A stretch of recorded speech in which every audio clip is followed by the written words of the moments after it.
Hello, everybody. I did it again. I'm button happy. It's okay. It's okay. We're good. I love my We're good. buttons. Buttons are fun. Everyone's followed the breadcrumbs, so we'll be good. Cross Martin. Hello, Martin. How are you? Good to see you. And who's this guy? Oh, I can't see the chat. Oh yeah, I can see the chat. Hello everyone. We are I so am excited. not dead. No, No, not well, yet. hopefully not. This would be interesting if you were. That would be very interesting. Wait until I mean, wait until you finish with this disaster of a channel. Maybe weekend at Michael's. Yeah, exactly. I mean, it wouldn't worry too Nice. much, Lisa. The video is called Crafting Gaffs, Debacles, and SNAFUs, yeah? Yeah, I mean, I wonder why you invited me to be part of that then. You know, something. There's I a know little someone voice who that makes just says loads something. of mistakes. I just say, hey Martin, hey Cross, hey Mia. Thanks Hi, so Mia. much for following us, finding us. We're good. I think No cross. Always push the big red button. Always. Yes, always. Just in case. Yes. Hello, Andrea Alonso. Hello. Andrea Alonso, hello. Good evening. So today we have. Oh, Andrea Alonso's there. Yep. Yeah. Oh, that's really cool. He's my friend. Awesome. He is. Our kids go to school together, and nice. so recently we've been doing this thing at school, which is a dad's club. Ooh. And so basically all of the dads get together and we organize a Saturday afternoon for all of the kids to get together to do activities. And through that process, I got to know Andre, who's a fellow nerd like us, one of us. He's basically, he's a DM into mini painting and all of that stuff. So very nice. I sent him a link and that's cool. Welcome. Thanks for joining us. Absolutely. You're welcome, sir. You are welcome to our little corner of insanity.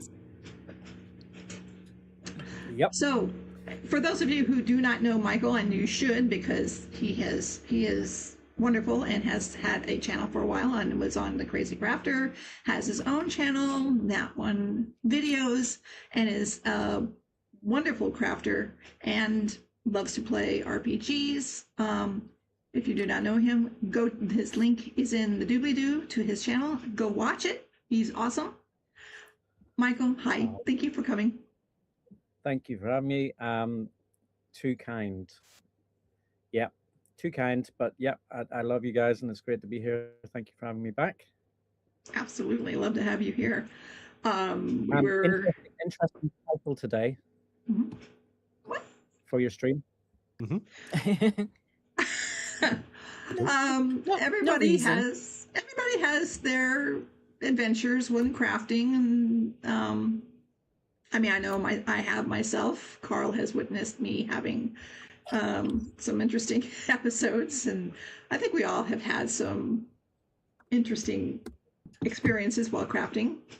So we thought we would invite you along to share some of yours as well. So I'd like to pick on Kim first, though. Absolutely. Well, you can go for it. I'll share your gaffs. Yeah, you can try.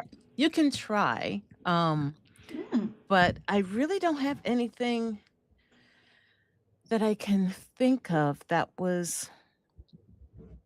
I mean, always make mistakes. I mean, that's what it's about, learning. But I can't think of it except for like early on with melting foam. That's number one. All the times that you melt foam at the beginning with not sealing, burning myself. I mean, those are all the things that everybody goes through.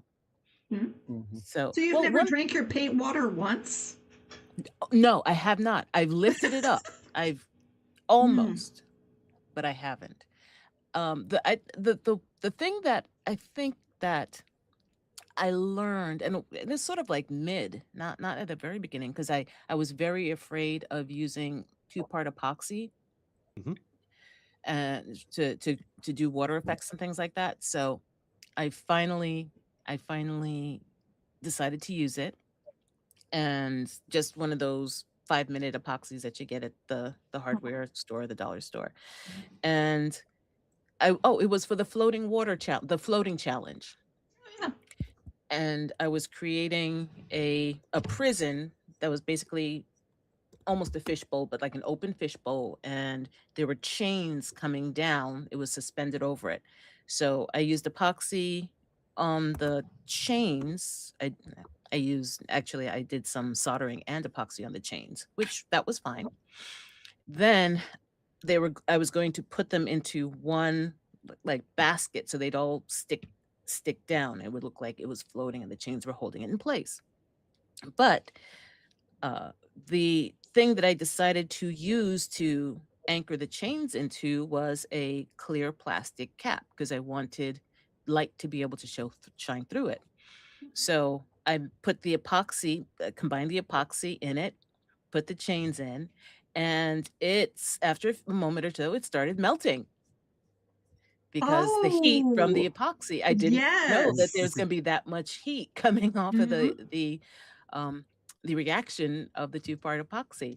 It didn't melt all the way through, but it did warp, and I was very afraid that it was going. I was actually afraid it was going to melt everything around it. That it was going to come out, melt everything, and I couldn't touch it, so I was terrified.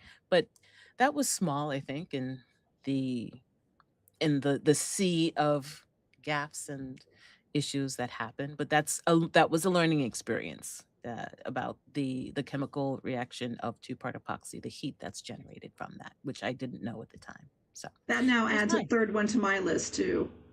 Well, I've got a couple of those as well. Actually, go for it. You go ahead. You say yours, Lisa. I want to hear yours. Well, it's actually very similar to Kim's, which was the two-part epoxy.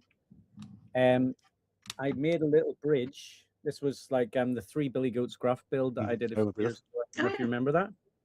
And I did an epoxy resin river, two-part epoxy resin, and it was getting quite bubbly. And I was trying to burst the bubbles with a flame, and I was holding the flame, and I was going underneath the bridge, and I basically melted the bridge that I'd built. Oh no! Because the bridge was made from XPS foam, and then I had to go through this whole thing. We're rebuilding the side of the bridge with like sticking things onto it. So, but then also I had a massive exothermic reaction with epoxy resin when I did the Stranger Things one. I don't know if you remember that project. That was a full slab of resin, yeah? That was amazing. Yeah, and it was huge. And basically, you're not really supposed to, certain resins you can pour deeper, but this kind of resin was too much. And I poured it, and it did exactly what Kim was saying, is it heated up super fast, and then it just created all of this bubbles inside, most of which I didn't want.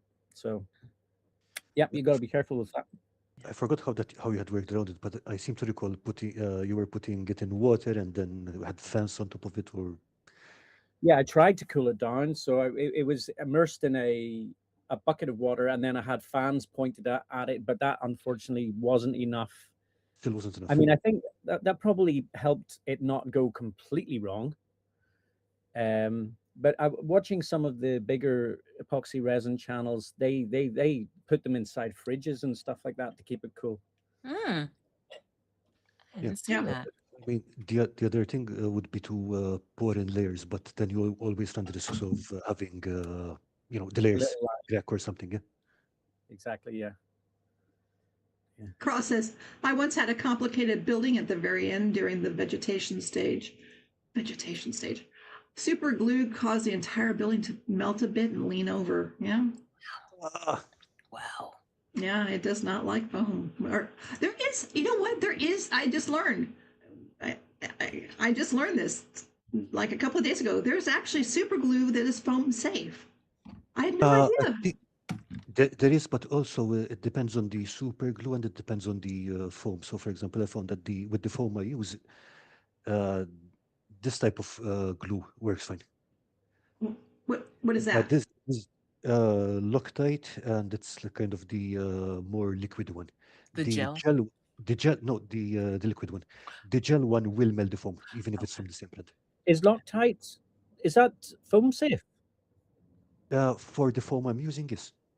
What foam are you Are you on using? Mm. which foam are you using? I have no idea. It's XPS foam, but I It's don't know the XPS. brand and stuff. Oh, I didn't realize that. I didn't realize Loctite was foam safe. That's cool. Okay, I that's didn't the liquid either. one. The gel one will still melt the same foam, even if it's the same brand. Ah, Mm. right. Yeah. So what I would suggest is like literally, if you get a new kind of glue, always test it out on the foam or whatever. Oh, so Andrea says, I restored an old pub table, spent hours sanding, filling, and restaining it over a couple of afternoons, carved a Celtic symbol, or Celtic tree, sorry, with our family initials on the top. I was really proud of it. Sounds beautiful. And then I Yeah. mixed some silver powder with epoxy and poured it into the carved tree. It looked amazing, and I was really proud of it. However, Oh. after a winter and a summer outside with the wood expanding and contracting, all of the resin started cracking and popping out. Oh no. Oh. Oh, Was it? Did Oh. it take the wood with it? Did it crack the wood as well, Andre? Because You I know, wonder. I'm so sorry. I wonder if does epoxy do that in cold and heat? Does it expand and I contract? think it's probably more likely it's the wood that's expanding and Mhm. contracting, not the resin, and then it's probably separated from the resin. I think resin's pretty solid. Yeah, the wood is fine, thankfully. Yes, I was hoping that. So at least the wood that by itself is still a beautiful piece, whether you want whatever you decide to do with it after the fact, because that sounds gorgeous. Yeah, Yeah. strangely, the fix for that is just more epoxy resin in where the cracks are, basically. Oh, and the cracks won't show that much after? Well, I but I don't know without seeing it really. And I mean, I'm not a professional at epoxy resin or anything, but like I imagine that there's someone out there who would make that quite a good seam, if that makes sense. No, yeah. I guess, yeah. It So what almost are seems these? like the resins are getting more and more easier to use. Like you can find ready to pour resins now, where it used to be you have to do a lot of mixing and stuff. Yeah, suggestions welcome. Well, I reckon the fix for that is probably epoxy resin into the cracks, weirdly. And probably you want to, wherever the table ends up, you probably just want it to be in a stable environment where it's not got a high temperature shift, unfortunately. So like outside's probably not the best place for it. Yeah, I mean, if the table was not built to be an outside table in the first place, then that would make a lot of difference. Because depends on the wood, it depends on the on the joinery and stuff. Yeah. Yeah. And like, I mean, like Mike, for example, I think you could fill the gaps pretty cleanly if you remember to use the same composition of epoxy. But I think that's just a temporary thing. Because if you leave it outside again, it's going to do the same thing. Yeah, quite Yeah. possibly, yeah. Well, Michael, I that really wanna wasn't your only story, was it? Oh no. We haven't even got on to the bad stuff yet. I mean, What are you implying, Lisa? Oh, yeah, nothing. Nothing at all. This is the thing is that I can't seem to be able to escape these stories. No, you can't. know? They're You're history. gonna follow me around for the rest They're of legendary. all time. And we're thankful for them. Yeah. I mean, basically, I made the mistake so that nobody else makes the mistake. But yeah, so with UV resin, this is back when I was vaping, and I had decanted some UV resin into these little vials that were very similar to the vials that I would put into the vape. And one day I just put UV resin into one of my vapes, and I actually vaped it without realizing. And I know that is really, really bad. That's so basically I'm a public service warning to anybody. You know, well, first and foremost, it's probably not a good idea to be vaping. Don't do that. But certainly don't do it with UV resin. So that was a pretty big gaffe, and that was way back in the crazy crafter days. That's a new turn on becoming one with your work. Yeah, Exactly. And I mean, drinking the paint water to another level. Yeah. but it's the weirdest thing because, you know, I generally throughout my life have made quite a few blunders and mistakes, and I still have been quite healthy person. Like not I just don't get sick or anything, you know, and long may it last, you know, like you know, I have no like wood. Carl says. But then again, you get someone like my brother, for instance, who's lived a much cleaner lifestyle over the years. Like whenever I was younger, I used to party a lot or whatever, but not as much now. But yeah, and someone like my brother who's had the cleanest living ever, doesn't touch alcohol, has never done any of these things, and then he would get sick quite regularly. How does that work? I don't know. I You know, figured it's like maybe you terrified the bacteria or something. I think I just rolled high on the dice on in some way somewhere along the ways. Rolled a nat 20 for Constitution. Ooh. Plus your modifiers. Exactly. I remember on that stream though when you did that, and I remember Zane's reaction when he was like, "Did you just inhale resin?" By the way, so you know we were chatting to Andre there about the table. I do have some. Can you see this? Oh yes, Ooh. very nice. So that this is the table before his epoxy resin, and this is it. Oh, that's gorgeous, Andre. Nice. Oh. Beautiful. Oh, that's And then, beautiful. yeah, so then this is it. Oh, that's lovely. Isn't it really nice? Yes. It is. So Wow. I can Lovely. I can see the crack. Excellent work. My goodness. Speaking of photos, if anyone has any photos that they want to share of their work and stuff, there's a Discord link in the, what do you call it, Lisa? The Doobly-doo. the doobly-doo. And you can join in and it's in the sharing channel. Yeah, we'll take a look at it in the showcase at the end of the. Yeah, that is a lovely table. Yes, Martin, I agree. It's beautiful. Absolutely beautiful. It looks magnificent. Yeah. Any other mishaps on your part, Michael, or did? I mean, are we just going to do me, or? I just figured that we'd all have our share and expose ourselves and our souls to the world. I'm happy to get the ball rolling. Okay, so these are the classic ones. Most of the people who have been part of the Crazy Crafter community back in the day know these already, which is you guys know these already, but I guess there might be a couple of people there watching who don't know. But I was working with a model one time, and I had been using super glue, probably Loctite actually, now that you mention it.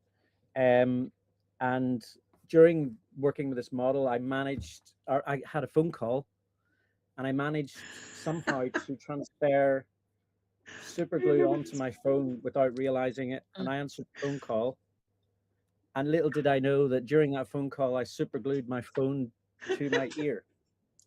And like literally, I went to hang up the phone, and then it's like, oh no! My ear was literally stuck to the phone. But yeah, That's the good. thing is, to me, like I feel like I've told these stories so many times now that people must be bored of them. No, I they're don't great think stories. so. They're great stories. I mean, it also makes me sound like a total idiot, but No, they're marvelous. You're a No, martyr. not at all. No, he's not. He is a experimental crafter. He's a revolutionary. There we I go. think if you start pushing the boat out there a little bit, you're going to make some mistakes along the way. Absolutely. Although, I mean, there's just no excuse for gluing your phone to your ear. It happens. I mean, look, I remember that you pushed the envelope quite a bit, like sending out a space marine to actual space. So, mistakes are bound to happen on the way. There's a big mistake that I made, Carl, is I sent a space marine into space, and I forgot to remove my mold lines from the space marine. So basically, this thing, and then basically the Warhammer community ripped me to pieces, and that's just because I didn't remove my mold lines. Yeah, they're very picky about it. They're turn my heater ruthless. off. It's pumping air out, and I'm roasting in here now. Just give me. I'm Okay. still here though. No No problem. worries. No problem. Sure, no problem. Tell us from Elsewhere Games. Hello, welcome to the chat. Welcome Peter, to the how are you stream. doing? Hello. See you. Hey, Peter. Thank you for stopping by, Peter. Absolutely. All right, Carl, are we flipping a coin to see who goes next? Yeah, I've done my Okay. bit. Okay. Oh, we're coming back to you, Kim. Don't worry. I don't do enough to hurt myself. Okay. I mean, I can go next. Let's see. Shall we go with accidental poisonings? What? Accidental poisonings. Yeah. As tell us all opposed about it. to As opposed to Intentional intentional Potential poisonings poisonings, which I don't really do anymore. So okay. All right, anymore. Okay. You see the error of your ways. And he wouldn't admit to on YouTube either. So. or anywhere else where it could be upheld in the court of law. But let's see. So the real long-term one was milliput. Okay. So I like to sculpt with milliput a lot and stuff like that. Now, I do have this habit of licking my tools. Yep. Now, I didn't know that at the time because I had not read the packaging, but milliput is corrosive. Right. All right. So luckily, I wasn't using it frequently enough for it to become a problem. But yeah, that could do some very bad things to your teeth if you do that regularly. So, Oh, like the enamel on your teeth. Yeah. Yep. Now, let's see. The other one was not with tabletop crafting, but that was back when I was trying to teach myself metalworking. Metalworking. Yeah. And again, I was trying to teach myself to make chainmail. Oh, very cool, man. That's cool though. I've done I some wanna of that closely too. look It's at that. fun. Now, this is just butted chainmail. It's not particularly interesting, but I was trying to learn to do riveted chainmail. So you have to heat the metal, hammer it down, and so on. Ooh. Which is okay. But the one thing that I was not aware of is that zinc vaporizes very easily, and I was using galvanized wire for the rings. And working on that for about a whole day, you just inhale a lot of it, and that totally flattens you out for a couple of days. Oh. Oh my goodness. Oof. Oh, that's bad. Okay, I mean, the good thing about it is that it kind of immunizes you for a couple of months, but it's not something that you want to be doing in the long term. No, definitely not. So you didn't have to take the zinc tablets to prevent cold and flu and all those kinds of things for a while? Probably not. No. He was immune to all diseases for a while. I think that's what a lot of money is made out of, like zinc, at least in the States. I think there's a lot of zinc in our money. So you are rich in wealth in a way, I guess. Lisa, Yes, ma'am. how about you? What about me? Lisa never makes any mistakes with crafting. Never.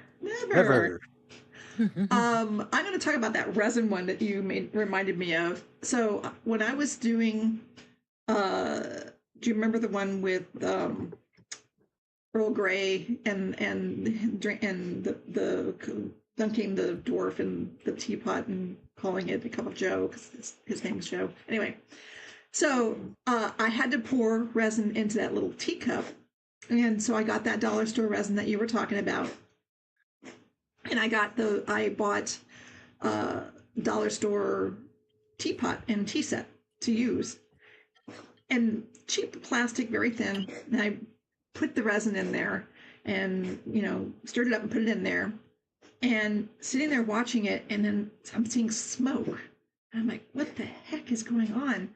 And the bottom of the cup melted out from the heat of the resin and went all over my table, and I was like, no, and I'm trying to push it back stupidly with my hands. Ooh. Because I panicked, and it was starting to go on the floor, and I'm like pushing it back, and I'm like, no, ow! With your bare hands? With my bare hands, stupidly. I wasn't on, thank goodness on this one, I wasn't on a live Discord thing. This was when I was crafting alone. So it saved me the embarrassment of that. But so I quickly just turned the edge of my mat, turned it up so they wouldn't flow toward me anymore, and ruined the mat. The mat was completely gone. Everything. I had to toss all of that. So the next time I did it, I went to the refrigerator and I got a sack of peas, a bag of peas, and I kind of pushed the cup down into the peas, and then I poured the resin in that way, and that one worked. Did you eat the peas? I fed it to my husband, yeah. Someone ate the peas. So of course I fed it to my husband. Yeah. Cross is saying he once had a small, like really small ball of brass explode in his face when he was braising something. Glad he had safety glasses on. Yeah, me too. Gosh, that sounds awful. I mean, right. I can give you a couple of work gaffs if you're interested. Like, Sure. I mean, crafting and some of the stuff that I do at work are very similar. Similar advice and things that we can learn from some of the mistakes that have been made. I actually had one this week. I don't know if you can see that I've burned this whole side of my finger. Yeah, ouchie. And very silly thing to do, but there's a guy locally who's really super into fitness, and he likes to throw his medicine ball. You know what a medicine ball is? It's like a big, heavy, weighted ball, and he wants to slam it against his brick wall, but his wife wanted him to put a metal target on the wall. So he's not very handy, so he asked if I could come over and do that. So I drilled into the brickwork, but it was like 4 holes, and it was really quite intense drilling into the holes.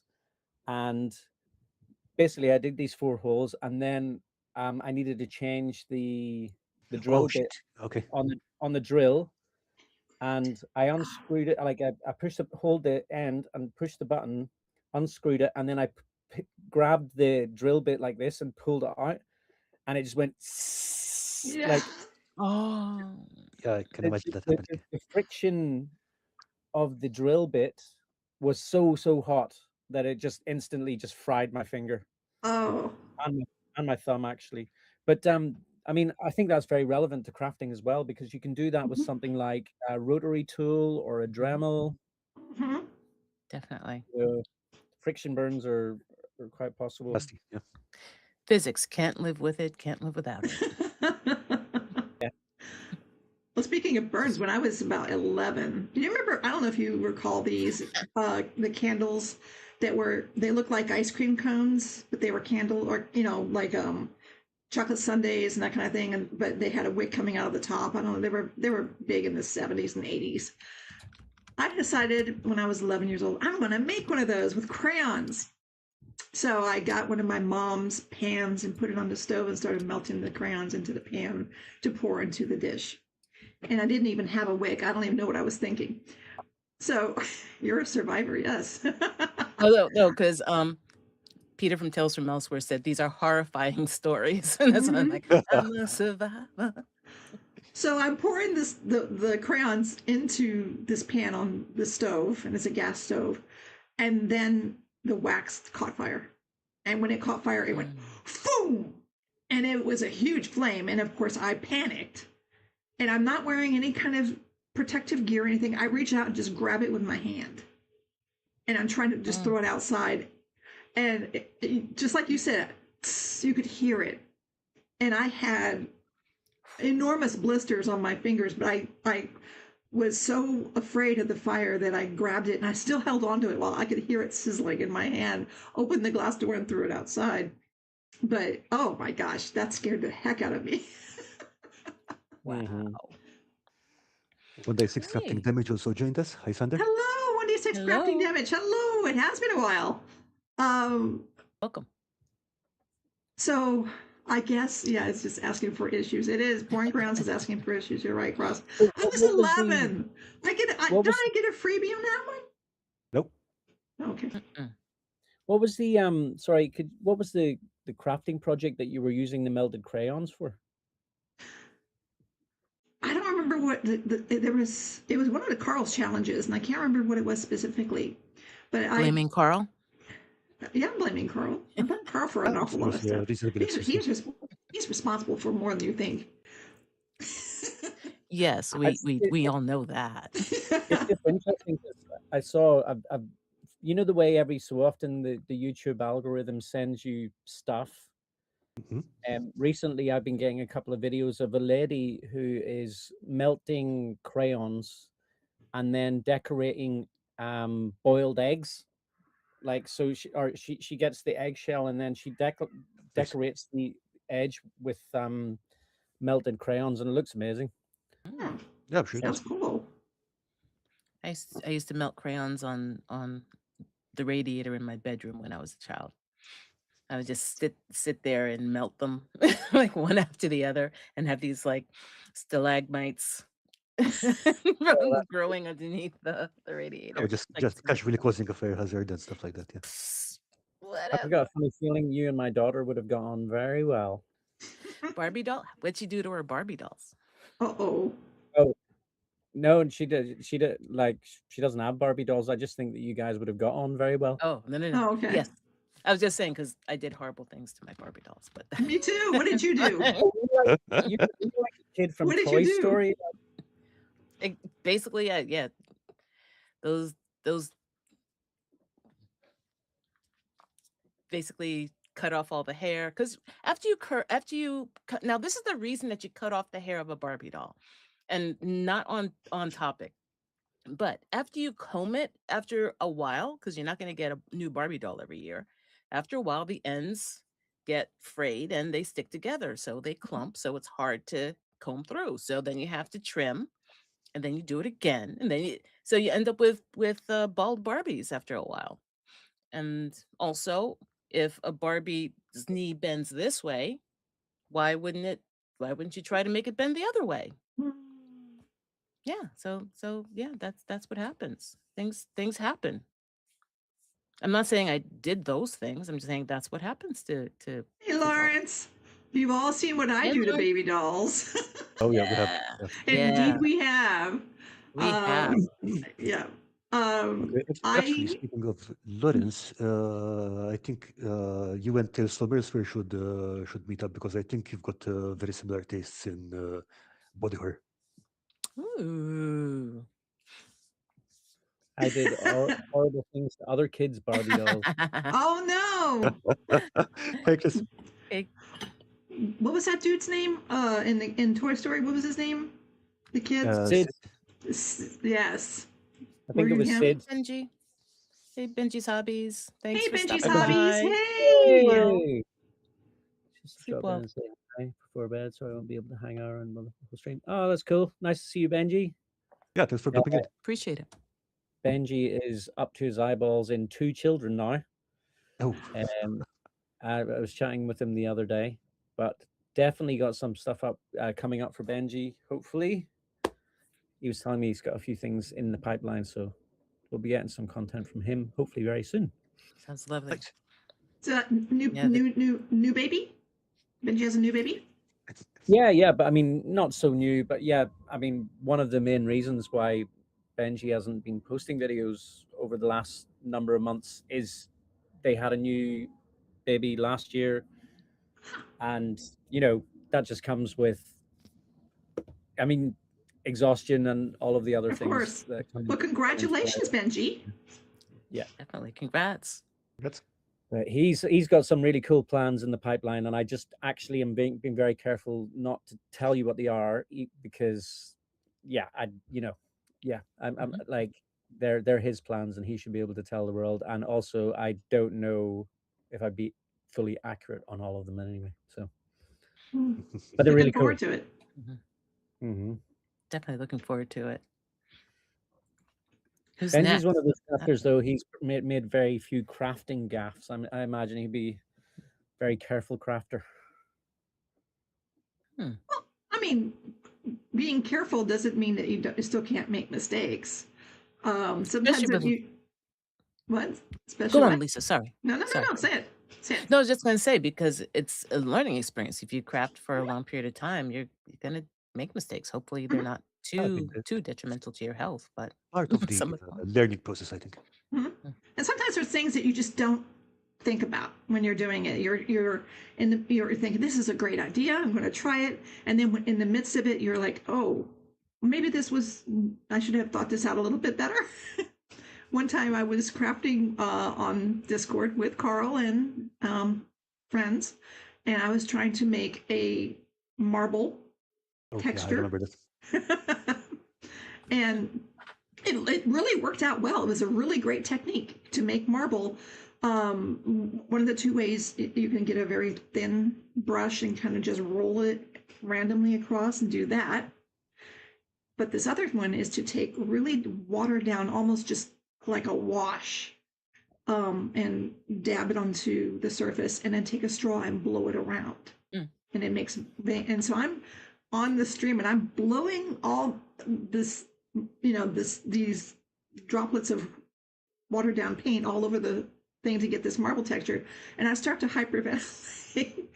But I don't want to stop because it's stopping in the middle, and then no, it's got to keep going to the very edge, or else it'll pool and it won't look good. So I'm blowing and blowing and blowing, and everyone's just stopped crafting and watching because they can see that I'm starting to turn blue.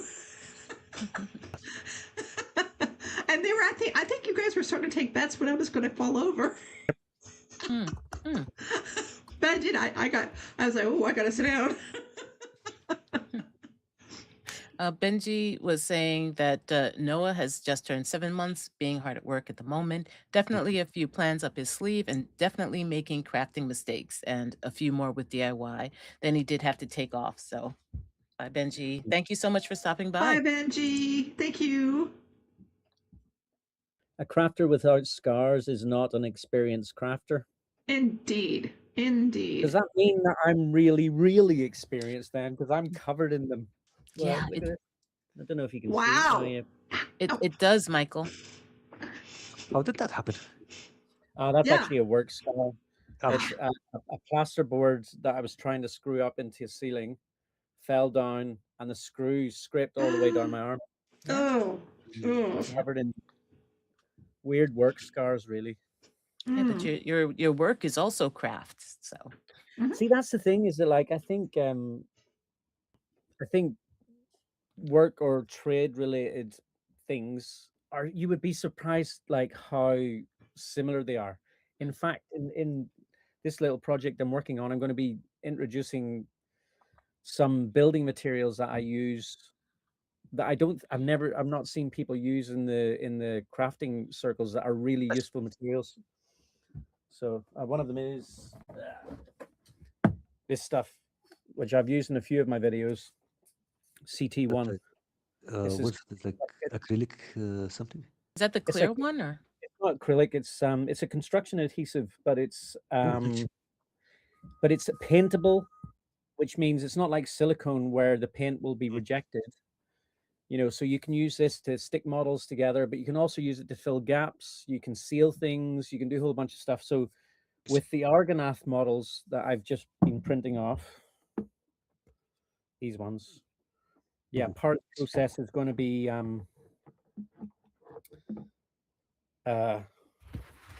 gluing them together. But yeah, anyway, that's another whole conversation. Did you put pictures of those in the showcase? I hope you did. I have not yet. No, I have them. I can put them up though. I saw you post them before. I think they're on Discord, or not Discord. Sorry. Oh my goodness, what am I talking about? Patreon. I put them up. I think. Okay. Where is? Oh my gosh. Where would I put these photographs? He says Discord. Yeah. Can you invite link 1 second? Yeah. Thanks.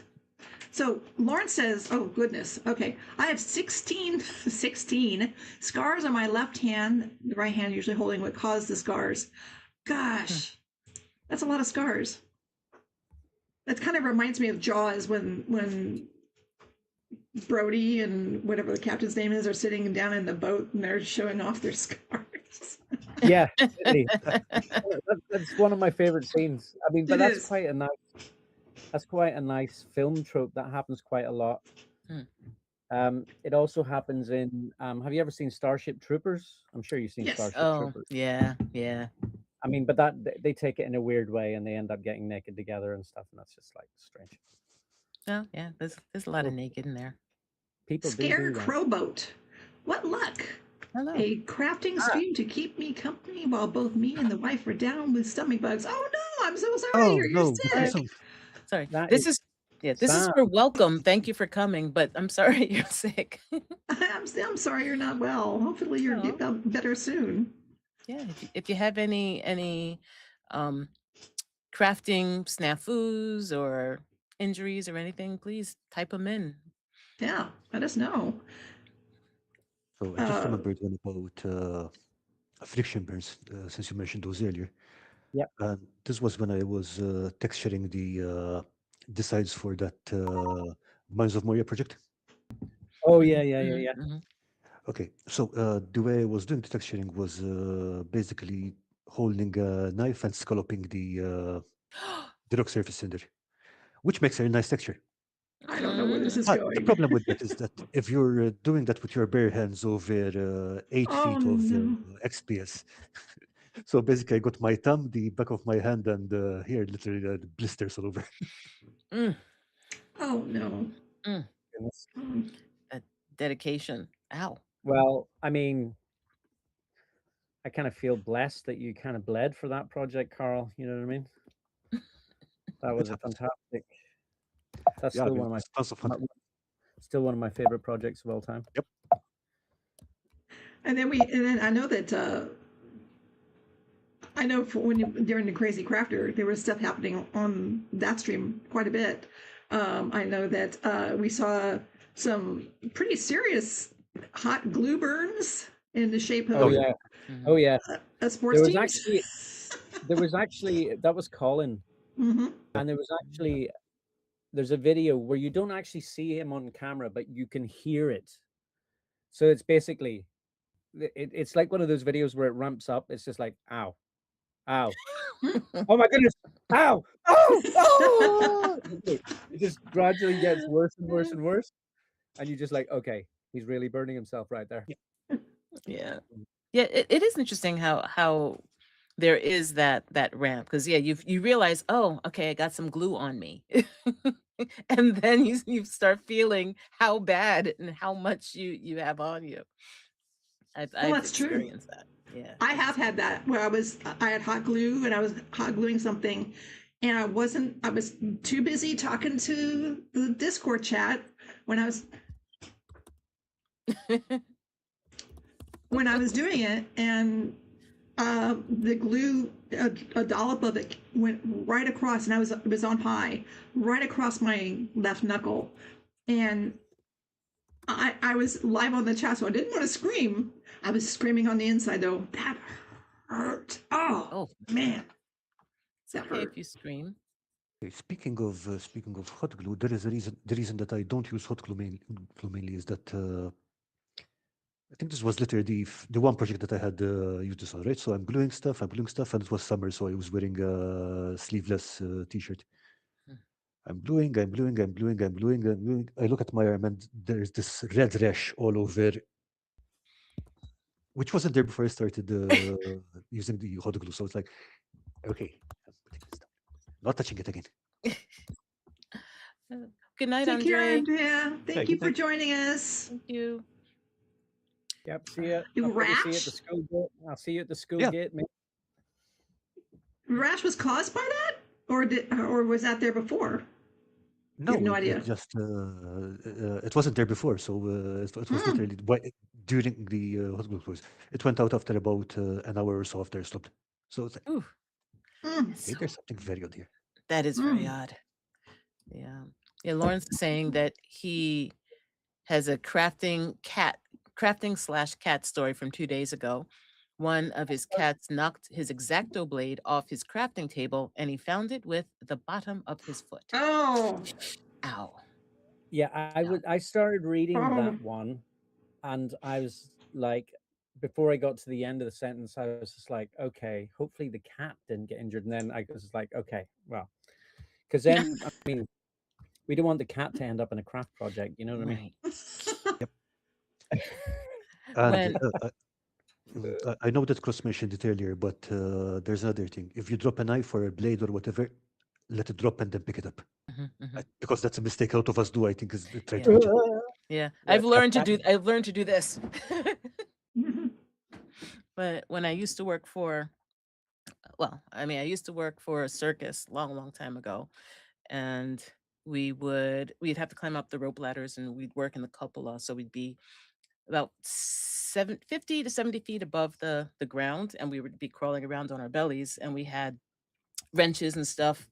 We had the harness on and wrenches and stuff. Uh, what's the word I'm looking for? Carabiner to our belts and stuff. So you just always knew, like, if you'd someone would drop something, you just hear hats. So because people are working underneath, Of course. so you always know that you get that reflex of just getting out of the way or jumping back when there's anything around you that might go wrong. Mm. Mhm. It just reminded me of that. Gosh, it's been a long time since I thought about that. I Also, know now we that know there's that you're some. working in a I'm sorry. circus. That's amazing. Yeah, All right. I said, the now we fact know that that you you work used to work in a circus. That is amazing. You didn't know that? I didn't say that. I knew that. I Yeah, I wasn't a performer. I was on the electrics crew, actually. It was a fun job. It was a fun job. what's an electric screw? But bump. Anything they want consensually. Okay, okay. So this is not Actually, a PG stream then. Okay, fine. no, Or it's any definitely not. anyone. Mike, you know us. How could it be a PG stream? Yes, I know. Yeah. Check not for kids. Mm-hmm. Yep. I mean, it's Process. past 9 o'clock here, so all the kids are in bed right now over here. Exactly. Cross says, "Oh, paint water. I personally never drank it. I have the often rinsed the paintbrush in my rinse water. I have actually, I have rinsed my paintbrush in my coffee. I have Yep. I have done that. That I have done. I haven't drunk my paint water, but I have put my brush in something else I was drinking. I've done that. Yeah. I have not done either of those, but when I was trying to work with oil paints, one of the things is that, again, work with the brush, sharpen it, whatever. That's what I usually do with acrylics. When I was working with oil paints, I was always like reflexively, no. Oh. So what is this with licking your tools? Explain. Why do you lick your tools? I Phrasing. mean, yeah, phrasing. But yeah, I mean, like if you're working with a brush and you need to flatten it out or clean out the flecks of acrylic in it or whatever really quickly, the fastest way to do it is just lick the brush. Well, Yeah. going back to what you were saying about the milliput and licking of brushes, I think one of the things that, like, a lot of mini painters do that thing where they rinse it off and then put it in their mouth to get the sharp point again. Yeah. And the one to be careful for is metallics, because those metallic Oh, paints yes. Absolutely. Yeah. have metallic in them. They have metals in them. Mica specifically. What one? Mica. Mica. It's mica. Is it? Mica, yeah. Hmm. But that is definitely not good for you, no. Oh, Cross But was then you talking sparkle. about I think Lisa or himself too, having the cat tail up the nose, always a danger. So just like Lisa had when Gygax did that, stuck his tail up your nose, I was thinking, well, tosmoplasma, tosmoplasma, toxic plasma. How do you pronounce it? Toxoplasmosis. Toxoplasmosis. It's like that. Is that a crafting? Uh, what's the word? A crafting issue? Crafters getting toxoplasmosis because the cats are walking all over things and touching it and Well, but getting isn't tails up the nose. toxoplasmosis transferred through cat poop? Yeah, but cats have poop on their bodies. Fair, okay. Yeah, yeah, they I'm do. not kissing This you is like- anymore. We have an interesting one from Scarecrow Boat. Yeah. About Mod Podge. Yeah, that's. I didn't know that Mod Podge fumes did that, but I did not know that. Interesting. I mean, I can totally see that happening. I mean, I don't know if you. I mean, it's not super glue. It's not the same as super glue, but Mm-mm. I don't know if you guys remember when Luke Tina from Tina's very vulnerable. acceptable sort of thing. Very, so she definitely had a reaction to just An the immediate fumes reaction, yeah. from super glue at one point as well. And I remember Luke from Gaming Phoenix. There was a week had used too much super glue on a build, and his eyes were literally flaming red Wow. for a week or so. Yeah, yeah. Zane had a big reaction, didn't he, to something he had crafted with? I kind of Um, recall that too. It might. I mean, did he have something to do? Was that with 3D printing resin, possibly? Yes. Possibly. Maybe, Yes. maybe that was it. That's what it yeah. was. Because he had to use only he couldn't print with the resin. He could only use the filament. I think from that point on. Mm. I seem to recall. I might be. Yeah, I think Zane, I if you're recall out there, something. please feel free to correct me. Yes, it's been a while since I've seen Zane. Yeah, I mean that's another thing. It's like 3D printing, this 3D printing, that 3D printing. Very few people talk about. Nope, look, it's resin. It's dangerous. You have to handle it safely. Well, I mean, Kind of assumed knowledge. I mean that's another whole line of crafting. I Mhm. mean, crafting because it's 3D printing, but a lot of people in our community are doing 3D printing now. Mm-hmm. There's a whole bunch of gaffs to avoid there. I actually this week had one, and I have been updating people about these 3D prints, and it was Daffod from Terraintronics who warned me because these were closed models, and I'd hollowed them out so that I used less resin, but they're closed off. He was saying that the inside resin continues to off gas and that the model can expand and explode. So because the inside of the model's not cured. Does that make sense? Yeah. Mm-hmm. Yeah. Or it will crack or leak out or whatever. Yeah. So that's been part of this whole project that's delayed me by like a couple of days, is that I've been drilling holes in the bottom of the models, trying to get a torch inside to try and cure the resin inside, Wow. Oh. just so that the models don't explode on me. But I wouldn't have known that. I would have just carried on. Thankfully, Daffod left me that comment and I've avoided that blunder. Wow. Thank you, Daffod. Thank you, Daffod. Yep. Definitely. I mean, if they break open and all the uncured resin comes out, that would make an absolute mess. It's not just ruining the project. I mean, that it would literally ruin anything it was on. True. 100%. Now this is not a mistake on my part, but I have had something weird happen where Just one. just one. No, not just one. I had made this was some years ago. I'd made a box. I went and I got it's one of those little basswood boxes that you can get at Michael's, and it was hinged. And I was making it as a gift for a friend of mine for her birthday, and I was putting filigree and all this other stuff on it and little feet, and so it was just going to be like a tiny little jewelry box kind of thing. And I'm not sure how it happened, but I had put I'd put a layer of felt on the bottom of it, because it was a jewelry box and so forth. And then I noticed over time and I put a kind of a sealant on the whole box after I'd painted it and everything. I noticed over time that the top of the box had started to bulge, and I'd clasped it closed, and it started to bulge. And I'm looking at and I'm watching it as over time as this. I'm not ready to give it to her yet because her birthday is the following week. And then the next day, I noticed that it's kind of tilted. I'm like, what's going on? And so trigger warning, folks. I go and open the box, and a mass of spiders come out. Oh, whoa. Wow. I don't know where they came from. I don't know like where you're they came from. describing a D&D campaign. Yeah. It was was just, I mean, and of course I'm shrieking because, I don't like spiders. I hate spiders. So I'm shrieking and I'm like, and they're crawling down my bookcase and they're all over the place. And my son comes running in. He's like, "What?" And he sees it. It traumatizes him for life to see this. All these little spiders are all over the place. I don't know how they got in there. I don't know if they were like on the felt or in the wood when I bought it at Michael's or what.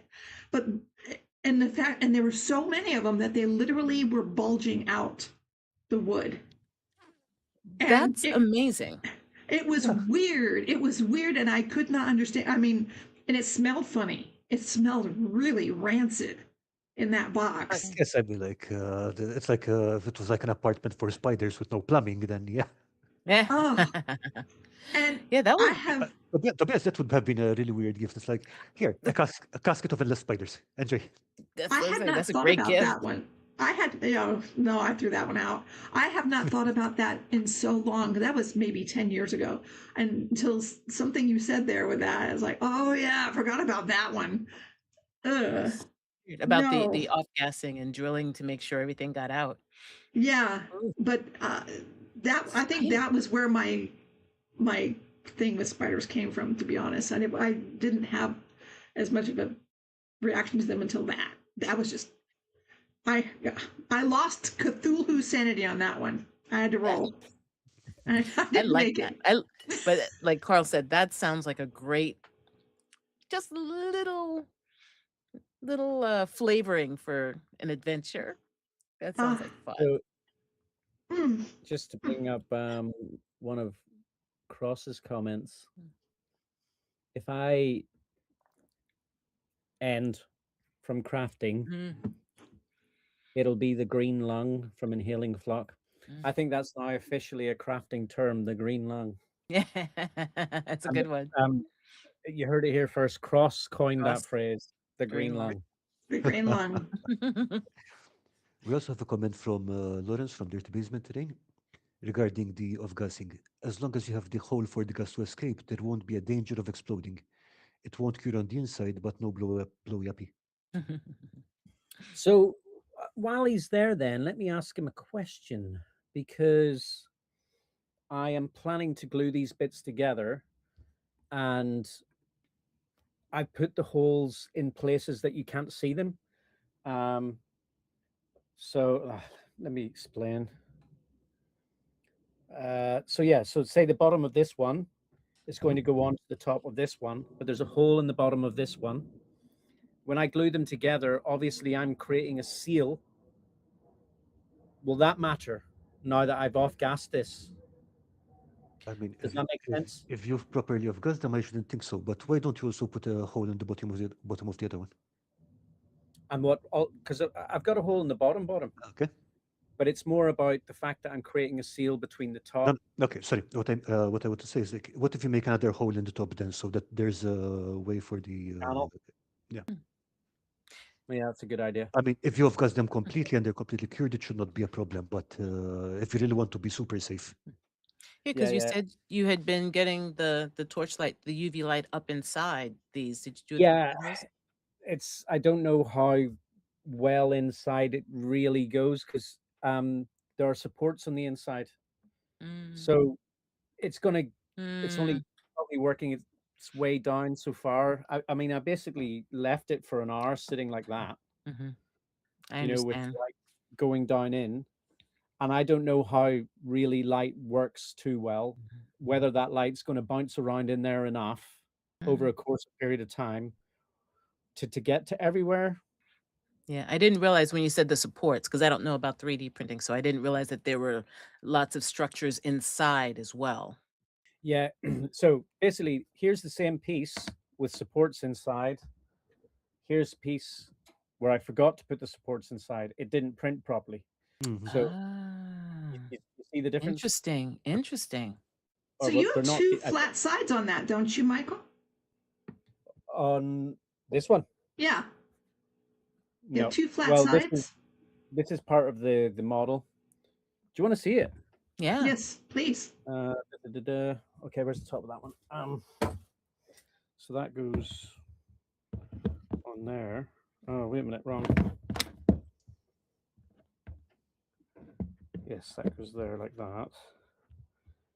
And then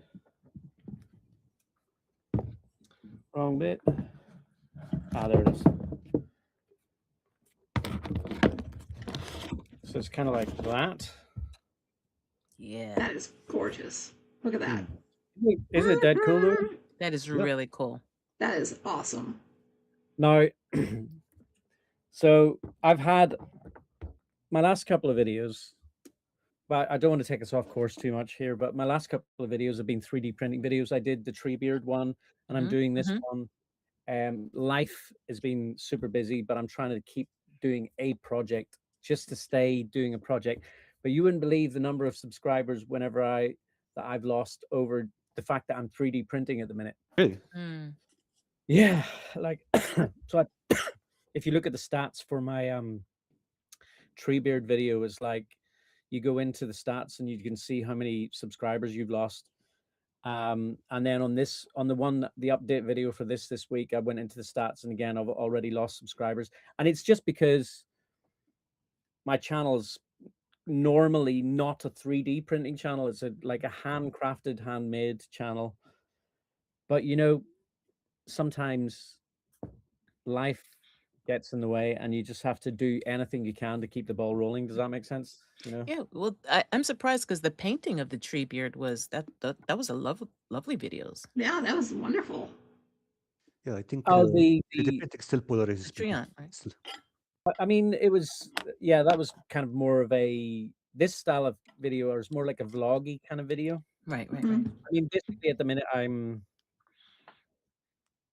like there's a lot going on in life, like which I will tell the three of you guys outside of the stream. Sure, Like Okay. you know that I think. Perhaps. I think.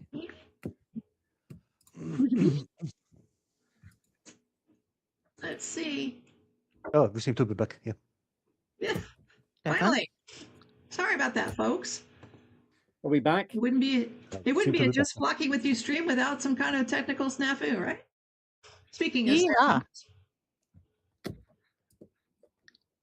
And everyone, you're welcome. We tried to give our chat what they want. We are consistent. We are Consistency consistent. is key. Absolutely. Hi, Gygax, you're back again. Okay. So Michael is working on. He's cleaning up one of his pieces. Is that a So- Gandalf bust? It is a Gandalf bust, but you want to know what's cool about this Gandalf bust? Please do. Tell me. That's my dad. Oh, nice. Oh, That that's is gorgeous. awesome. That's amazing. That's awesome. That's my dad's That face. is So fabulous. I used a 3D scanner and I scanned my dad. And then I used Blender, which Carl taught me how to use, by the way. Carl and Zane, between them, taught me how to use Blender. And I used it to combine the base STL, the cloak, and the hat. So it's just my dad's head, and then I use Blender to add the other bits. Accessories and stuff. Nice. That's That really is cool. awesome. That is wonderful. So that is literally my dad's face right there. That is So very cool. it was his birthday on Sunday. Oh, happy belated birthday. Happy birthday, belated. He is 77. Nice. Nice. So I'll be sending this over to him, Is this necessary, Gygax? and then I'm also including in his present a book on collective nouns. Oh, this is. Are you guys into collective nouns? Like Sure. murder of crows and that kind of thing. Sorry? Like murder of crows or Exactly that. Okay. So this is I actually put a post in a Lord of the Rings group the other day because I really like collective nouns, but Tolkien never went so far as to do collective nouns for any of the creatures from Middle Earth. So there's no collective nouns for hobbits. There's no collective nouns for ents. There's no collective nouns for the Mummakill. I came up with one for Mummakill, which is a massacre of Mummakill. But I thought that would be a cool idea. Maybe that's a cool idea for a stream for you guys, is to come up with collective nouns for D&D creatures or D&D things. Like, what's a collective noun for an owlbear? A wing. And I need new pants of Olbers. A what? A what? And I need new pants of Olbers. IVU pants. I couldn't understand. I need new pants. I need new pants. Again, okay. I need new pants of owl bears. I was thinking maybe a wing of owl bears or. Okay. What the fuck of the risks? A look up in the sky. I mean, I think, you could use some real collective nouns. So rhinoceros, do you know what the collective nouns for rhinoceros is? I don't know. I used to. Let me think. It's a crash of A rhinoceros. crash. A crash of rhinos. Yep. I think that would suit owl bears very well. I think a greed of goblins. Ah, that's a good one. I like that. Good one. A greed of goblins. What else do we have? Let's see. I'm taking the stream off in a different direction here. Sorry. Kobolds? That's Fun, okay. though. That's fun. Okay, what- I love what- it. what do you do We for, hang loose. What would you do for kobolds? Kobolds, little guys.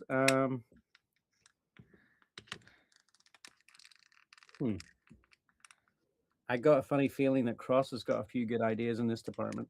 A clutter of kobolds. A scratch of kobolds. Scratch of kobolds. A dig of a scurry of kobolds. They're not that scary. Scurry. Oh, scurry. Oh, I like that. A scurry of kobold. I like that one. That's good. That's a good one. Yeah. That might work. That works. What else? Give us more. Give us more, chat. So Let's what do do this. you, This is fun. Are people coming in with more? No. Chris? No. Chris, It's racist against goblins. you're naming everything. We're spreading it around at least. I think that's racist against goblins. Poor goblins. Chris. Just to divert the conversation from collective notes again for a second. You know what I'm surprised we haven't brought up yet today? What's that? The murder box. Oh. The murder what? The murder box. The murder box. So I have for Christmas last year.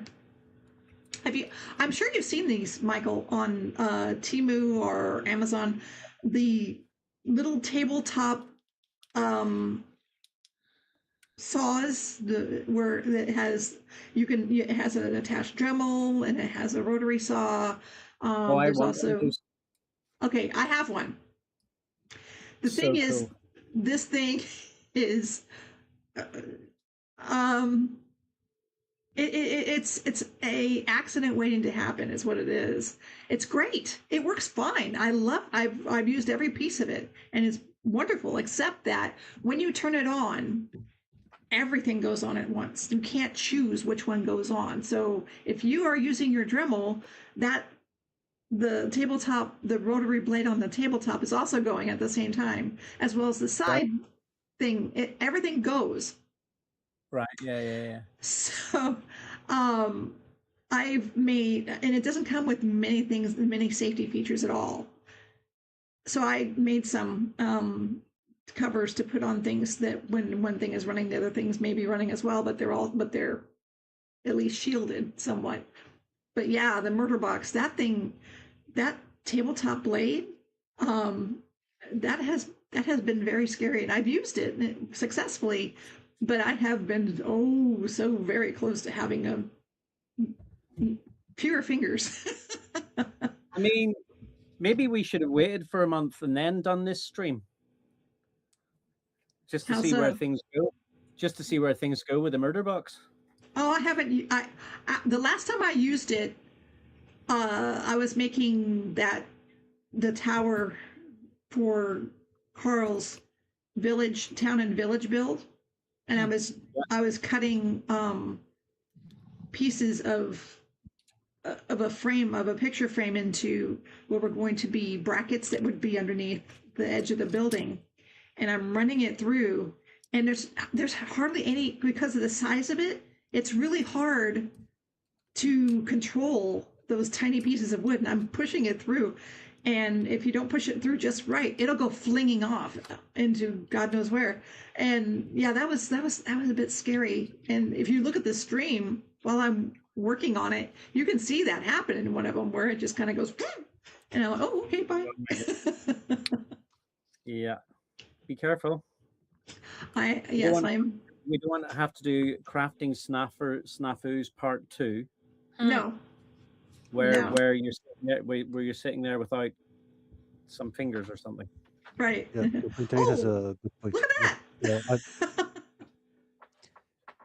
Campaign has a good point. He's saying, I'm not worried about your fingers. I'm more worried it will grab a sleeve or a necklace and pull you in. Oh, yeah, that would be bad. I never wear necklaces when I craft. Okay, that's smart. But kitty cats, that's another thing not to worry about with that thing. That's true. Am I right? Yeah, that's right. Okay, so by the way, Lisa, I wanted to show you these drawers from the last week's stream, because I know that you were talking about adding what do you call it, grain texture and so on.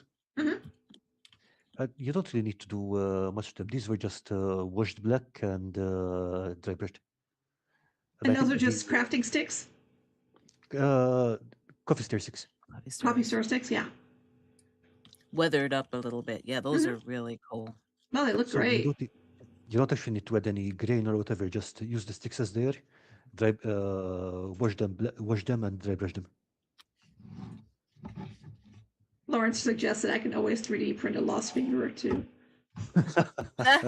Okay, that's good. That was good, Lawrence. What's that girl? She's from the Nerdforge. Yeah. Nerdforge. Yeah, she lost a pinky. Oh, Martina. No. Yeah, she lost a pinky, and she was hanging out with dude from oh my gosh, names, words. Those things made Adam of Savage. Yes. Was it Adam? Adam Savage. Trying to figure out how to make a prosthetic finger. Yeah. So, but I don't know that they actually successfully did it or not. But I believe they did. They had she had done a video about it. So yeah, I think there was an update video where she said it was a cool concept and a cool idea, but it's not there yet. It's not really made her life better or anything like that. Chris has a very good suggestion here, that I could incorporate the murder box into some 28mm tabletop encounter terrain.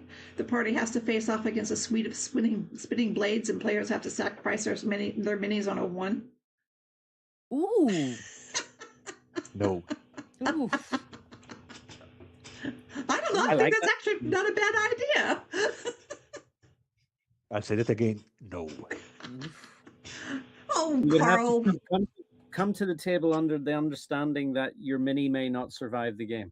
Yeah, no, I'm not coming to the table. Or your fingers. It's like, if I spend the time painting a mini, I am not breaking it. That's the thing. It's like if I painted that thing up, okay, I'm not using that.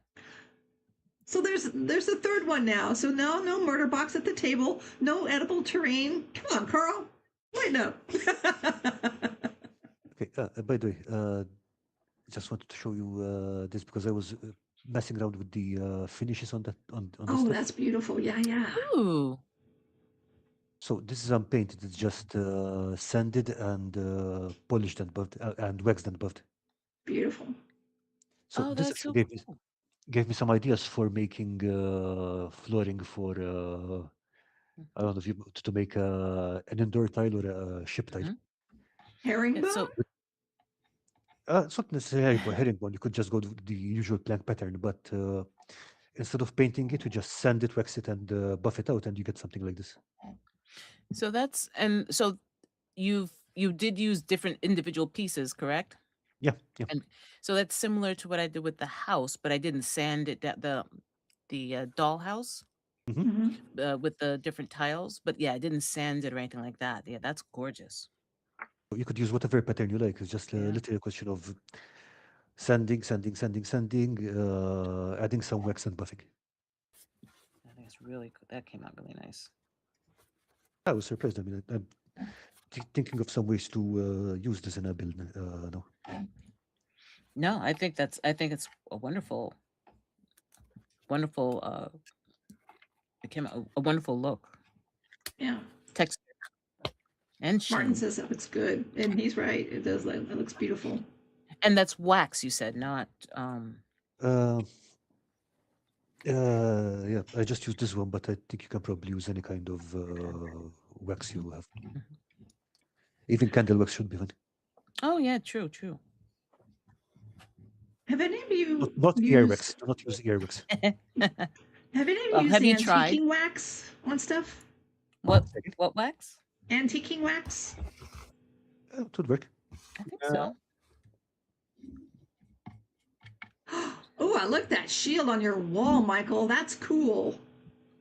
Yeah, that's Théoden's shield. Oh yeah. That is amazing. Did you make that, or? No, my friend Matt from the Dragon Workshop made that for me. Wow. Same guy who made the orc helmets and stuff. Yeah, I have got the best deal in the world going on with that guy, honestly. So basically, he's not just a prop maker making the helmets and the armor, but he loves miniature painting, building terrain. I mean, he just doesn't stop making stuff. His job during the day is making the armor, and then in the evening times, he's crafting terrain and making and painting minis. He's ridiculous. He's already printed the Argonath just like I have, and he's already ahead of me. That's just off. Like I'd have them half printed off, and he's like, "Oh, please send me the STL files." He's printed them off already, and he's already making a project. But basically, I gave him my FDM printer because I don't have the space for it in here, on the understanding that if I ever needed something printed in FDM, he'll print it for me. I'm going to print him any models he wants anytime. And in return for the printer and that offer to print him stuff, which I've actually got a box full of minis to take over to him tomorrow night. He basically gave me the shield and also the Horn of Gondor, which he also made, which is this one. That's gorgeous. Isn't that It amazing? actually works. It is. Yeah. So, yeah. And not to mention, he's just a lovely, lovely guy, honestly. Anyone who would have the pleasure of hanging out with Matt would just love him. He's such a nice guy. That's awesome. I remember watching the video where you were hanging out with him and doing the helmets and stuff. That was really neat. Oh, that was a great couple of days. We had a lot of fun on that one. Mm-hmm.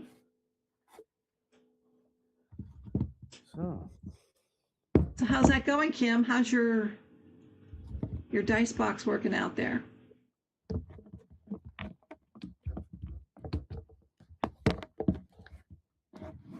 Kim? Still trying to figure out the levels. Okay. But Number 2. Beautiful. I just wanted to get some color on the see. I'm just trying to get some color on the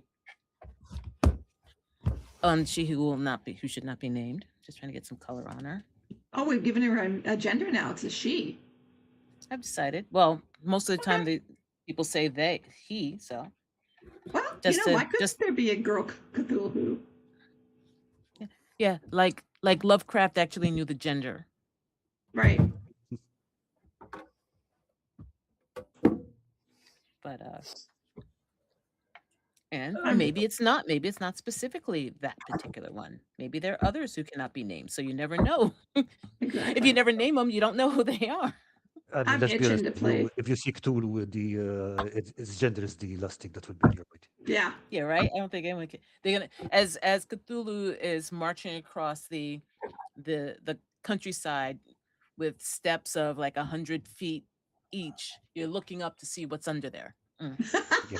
Then I think there's something wrong with you if you're doing that. Right? Ah, I am itching to play again now. I really am. Cthulhu is so dark. It is. Well, It is. Yeah, it's fun. Yeah, I mean, basically, you're either going to die or go insane. Yep. It's always a possibility. Well, the insanity part I'm very familiar with, so it works out for me. It's fine.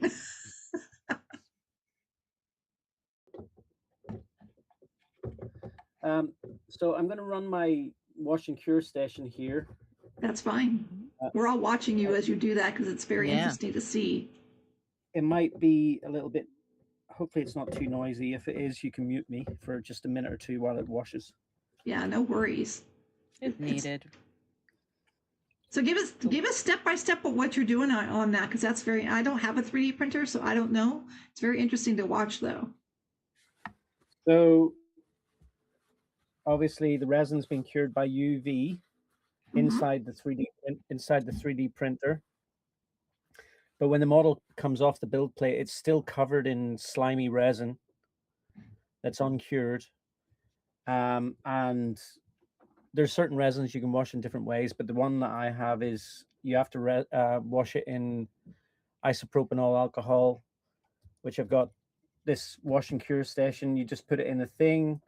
There's a magnet that turns like this little vortex, and it creates like in like an old science lab, like the way they used to do like a vortex in a beaker glass. So it spins the water around, and you just put it in there for like different models. You might need longer or whatever, but I'm probably going to put this in for about 10 minutes, to be honest, because I really want to make sure it's clean.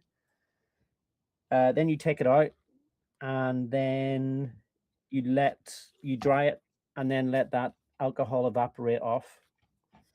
I'll just put it outside the front door there, so it's not filling this room with all of that vapor.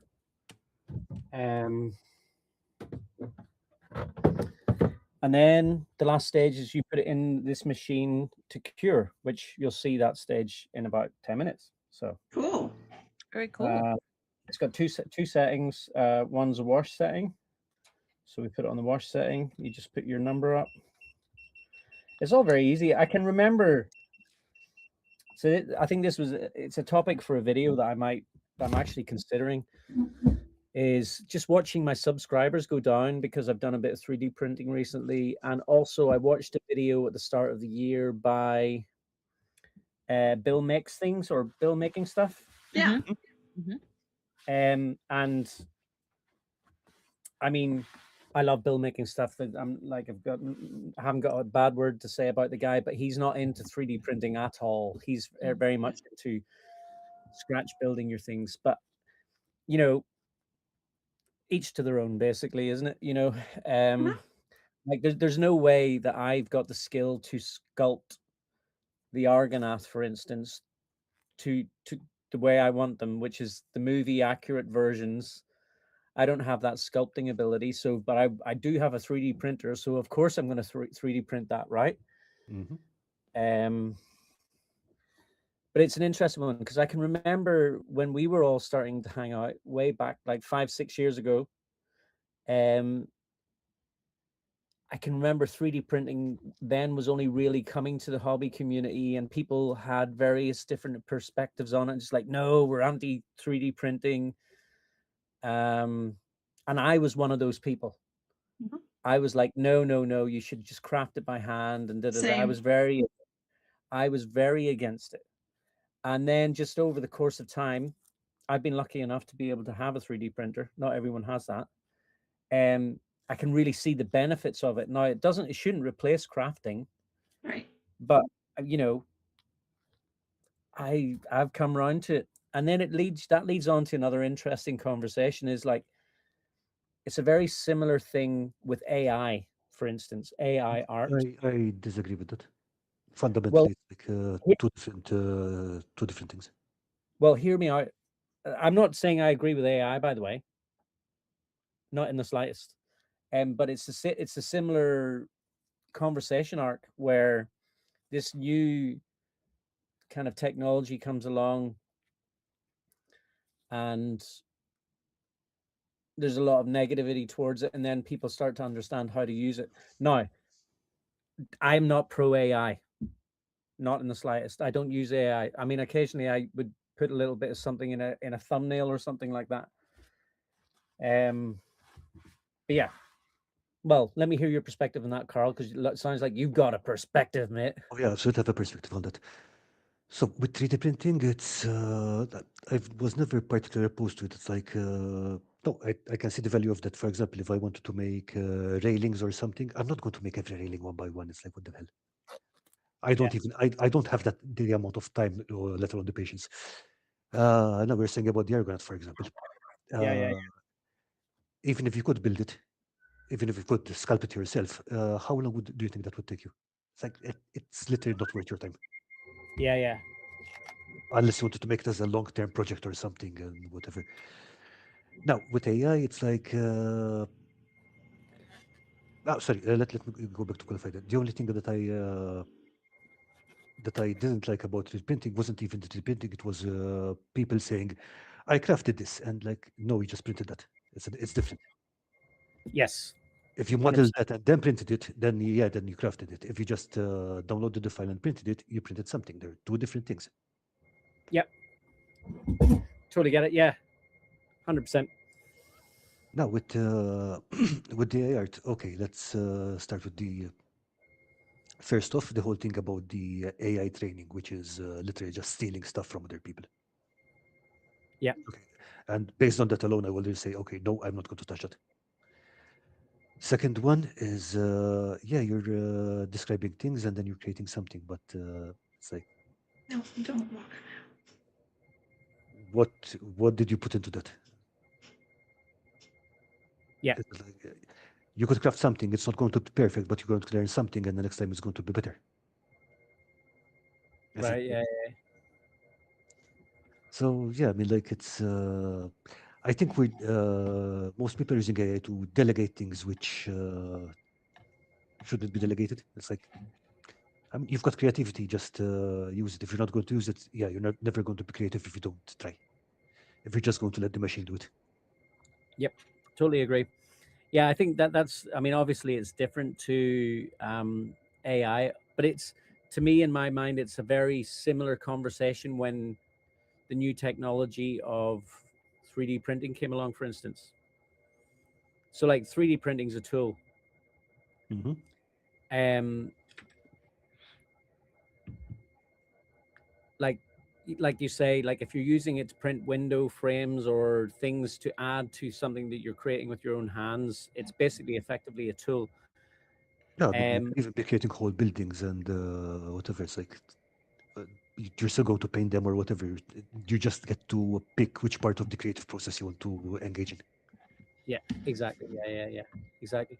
But it was, I can very specifically remember, like, I mean, because Luke from Geek Gaming Scenics Mhm. started to get really into 3D printing, and I can just remember there was a bit of a backlash from the crafting community, just going like, hang on a minute, like I thought this was about handcrafting things. And it's just like, well, you know, we're introducing possibilities to people like that you might not want to use them, but yeah. I think that's also I think that's might be more of a YouTuber problem than a general crafter problem because again, like you mentioned, people see you 3D printing stuff and they're dropping off because they, hey, isn't this a hand making stuff channel? So it could be literally because their expectation of your channel is that you do things by hand. If you're not Yeah, doing things by hand, it's not what they were there for. I mean, see, for me, I'll be honest with you, like right now it frustrates me that I have done it through a few 3D printed videos. Genuinely, I just want to be making things by hand and doing a project and doing all the filming the way I like to do that. Just real life has just really caught up on me, and I'm just not. I just to put anything out or have any time for crafting at all. I just have to do what I can at the minute. Does that make sense? Yeah, it is absolutely, and I think it's more of a framing thing. For example, I watch your videos regardless whether it's 3D printing or handcrafting or just a vlog kind of thing. Because Absolutely. Yeah. for me, your channel is more like, okay, I'm going to watch what kind of cool shit Michael is up to today. Yeah. Ah, that's cool. I'm so glad. Thank you, man. If I had signed up for, Sometimes okay, I I just wonder think, in my head, like I do sometimes, like, I mean, everyone's got their own little inner head issues. Or in my case, um, several. and like one of the things for me is like, you know, I've really considered just like, okay, well, maybe I just don't make any videos at all because, you know, I really don't have a lot of time these days. But I love it, and I love making the videos, and I Yeah. love, you know, I love putting things in your together. case, it's even more so because you're really into filmography. I think you're a photographer before Mhm. you started crafting and stuff, no? Yeah, yeah, yeah. So that's Anyway, an extra itch you need to scratch. yeah. Anyway, I've taken it all off in a different direction. I am absolutely loving Mm, what Kim's doing there with that painting. It's looking amazing. Hmm. Mhm. well, thank Absolutely. you. You're Well, doing a thank you. wet blend method, aren't you? Is that what you're doing? What? Well, right now, so what I was started out with, I was trying to do like an ombre. So I was going from dark green to like sort of tealish at the top, and then Mm-hmm. trying to glaze over it lightly in different layers. So I think the center is working out. The greens are sort of working out because I do want it lighter at the top than at the bottom, Mm-hmm. but I've lost a good bit of the blue. Right now Mm-hmm. I'm going back because trying to figure out what's where on this is a little bit difficult. So I'm trying to go back in now that I did paint that a little bit of the blue purple. I've decided that this is not part of the center. So I'm trying to bring that back down to the Back dark out. green and then come back up. So right now I'm not trying to wet blend. Mm-hmm. I'm just trying to figure out what color works better there Gotcha. without losing too much of what was under there in the first place. Gotcha. But Uh, my opinion, mhm. Uh-oh. Here we go. so yeah. Give it to us, Uh, girl. and, yeah, I won't say I'm completely in the middle, but I also do see a difference between I see a difference between the 3D printing and AI for art and for writing and things like that. Because as Carl said, the 3D printing isn't taking someone's work and then creating something, someone else telling it to create something different. The 3D printer, someone has created something, whether it's Blender or how they created that file, and you're just making that piece, and then you paint it up, and so there's the craft part, I think. So I think the sculpting, the digital sculpting, and the craft and the painting, to me, that's the crafting part of it for me, I agree. I for the agree. 3D printer. For AI, I sort of see it when you were mentioning it. It's sort of like a genie, right? If you say, make me a house that looks like this, and a genie does it, Digicraft. Now, if you created the file, that's one thing. So that you are creating the file. But if you creating a picture and you're giving a prompt, yes, you have to know what words, and yes, you have to do it a couple of times to get what you want specifically. But again, the genie is closing its eyes and blinking. Would you say I made this, or would you say the genie made it? So that's sort of how I see AI art. And almost universally, it's like I made this rather than the genie made Right. it. Yeah, and most That's people like, say eh. that I made this. And then Well, that's how I see the AI art issue. Okay, so using AIR as an inspiration for your own stuff? Does that? I mean, is that where does that land? Because I will when I'm making the thumbnails for the channel, I will go out to Chat GPT or something. I'll say, make something that looks like this, and I just want to see what other people have done. And I won't necessarily. I'm not copying it. I'm just getting inspiration from it. Is that? I think with something like YouTube thumbnails, I think it's a tool there for you to present your video to the world. Your video is the real art, if that makes sense. Like, Yeah. I mean, who's going around thinking that thumbnails are art. I'm not. I'm thinking it's just the thing that makes a person click on a video. Like, I mean, at the end of the day, you're still drawing the thumbnail. It's not the thing. yeah, and you're giving the prompts as well. You're saying it's very clearly your idea. I'll be very honest. I don't think that's something that could not be achieved via an equivalent search. I don't think you need AI for that. But Yeah, I agree with that. I do think that, I mean, for me personally, thumbnails are, and again, they don't have to be complicated. They can be very simple and get the idea across. So that's yeah, why I personally don't see the need for AI in most thumbnails. I mean, people, depending on what you want to show, unless you want to show something very, very detailed, then you have an issue as to how you get that out. But if it's just getting a general idea, I don't really see the need for AI, because it's if you're just doing something simple, I personally. mean, that's actually a really good point. And just to give you a behind the scenes look at this of the stream, Lisa comes up with a ton of thumbnail ideas, Hmm. several Yeah. every week, tons of them. She draws lots and lots of thumbnails. Mhm. And most of them are nice, but they are not good thumbnails because they're too complicated. That's what I always tell you, Lisa. No, too complicated. There's Too too much stuff going on complicated. here. It's a nice picture. It's not a good thumbnail. Yeah, no, that's true. But like when we were doing the New Year's Eve stream, and I was making the thumbnail for that, I could not, for some reason, I could not, in my head, see what a tentacle wearing a tuxedo would look like.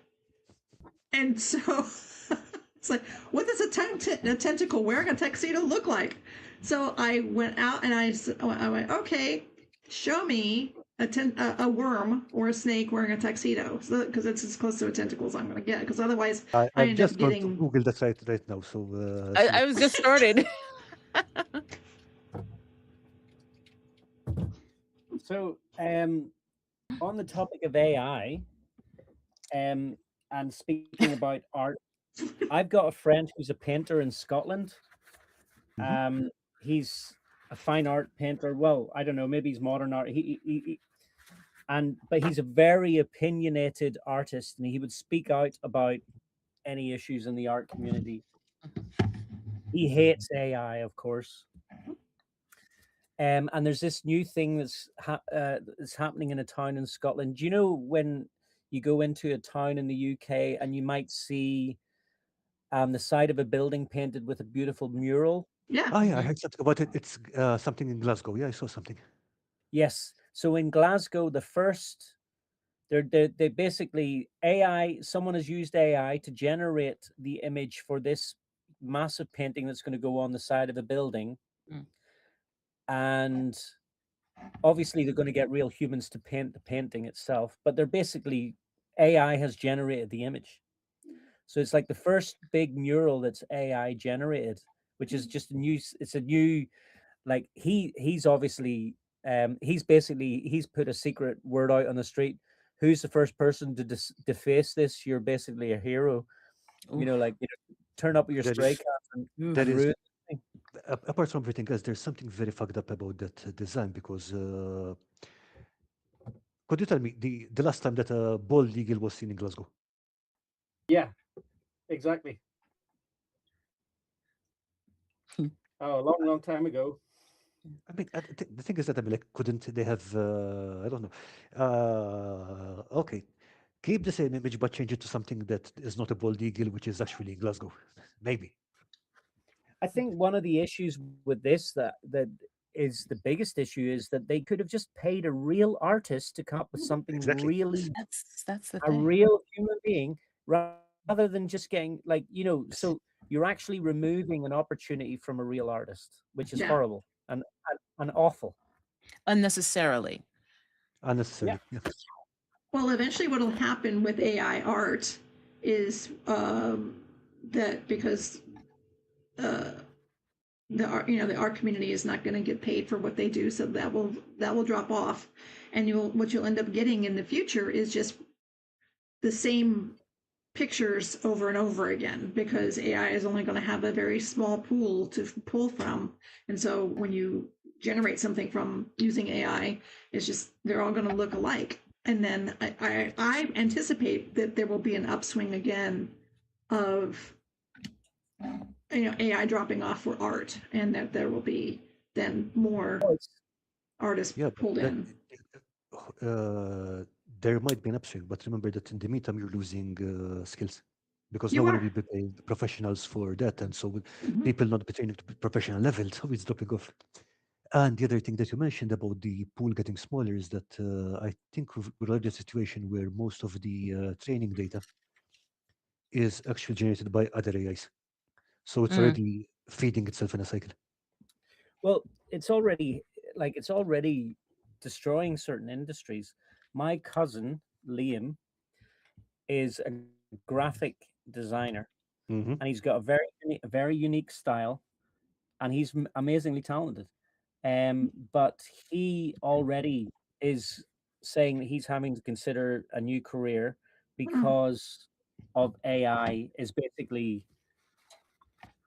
effectively making some of what he does obsolete now. It's horrible. It's tragic. Like, and I'm sure there are other people in that position. So yeah, death to AI. AI has its. I think AI has its benefits, but I think that right now, because it's new and sexy, that everybody is seeing, oh, let's try this, let's try that, let's see if this will work, let's see if that'll work. And there's lots of corporations who are actually pushing their employees to use AI, and what is absolutely insane in my opinion, and I'm not going to say what company is doing this, is that they're that's Lisa, that's about there are about three different levels in there. Because, okay, first of all, there's a difference between generative AI and how do we even call it? Non-generative AI, like regular AI, like for example, stuff that reads your document, spell checks it, and fixes your grammar. Mhm. Yeah, absolutely no problem with that.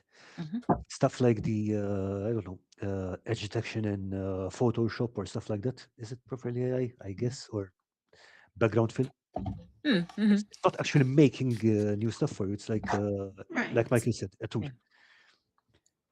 Now, the other things with generative AI, which is the real problem, which is everyone's talking about, is like, it's cheaper than hiring someone. Yes. So any corporation will always go for that. Yes. Quality be damned. And the other thing is that because it's easy, a lot of people are doing it, and that's why everyone's so tired of seeing slop all the time, Yes. constantly. Then there's the thing about putting AI in everything because that's what the investors want, which is like, again, it's everyone is tired of that. Because So of the it's money. Right. up everyone's noses, and everyone's tired of that. But but I think what's happening too, I think, like, you see the corporations who are insisting employees use AI, and one of the most idiotic things in my mind that I can think of is use AI to write these contracts, because using AI to create legal contracts, I think, is absolutely asinine. That's it cannot, I don't think, predict. I believe, I Go ahead. believe it's not a contract, but I believe last year I think Legal had an episode about this. uh, AI was used to, I believe it was ChatGPT, was used to generate a court case, the filing for a court case. It was actually started referencing legal texts and precedents that did not exist. It just made them up. Yeah. Wow. Wow. Yep. That's Okay. exactly right. Yeah. Yeah. It's going to be sexy for a while, and people are going to be thinking, "Oh, this is the next new tool to use. It's cheaper, it's more effective, it gets things done faster." Eventually, it'll get to a point where it's going to become mundane, and people will see, "Oh, that's AI," and they're going to get bored with it, and it'll flow back in the other direction. That's my prediction. I don't know. Let's hope it goes that way. Cross said, "I'm having a crafting debacle right now. I'm so upset over the mere thought of LLMs AI, I might pop a vessel. What's LLMs? Large language models. Ah, What is, right. what is Language that? learning models, yeah. Yeah, that's the basically the thing that drives AI. Okay. Okay. Don't pop up the vessel, Cross. No, that could be messy. Oh, So, I hey, mean, but this is the right theme. anyway, yeah, like maybe like I mean, we're talking about AI here just because the conversation is flowing, Mm-hmm. but just on the stream, for instance, I'm just watching I don't know when the viewers dropped down, I but we think they, dropped a fair few. I wonder if even the conversation of AI amongst crafters is just like, no, don't want AI. AI I is think horrible. very much so. I think so. And they dropped it the wrong time because it is time to do the showcase. So, are you guys ready to view the showcase? I'm good. Yeah.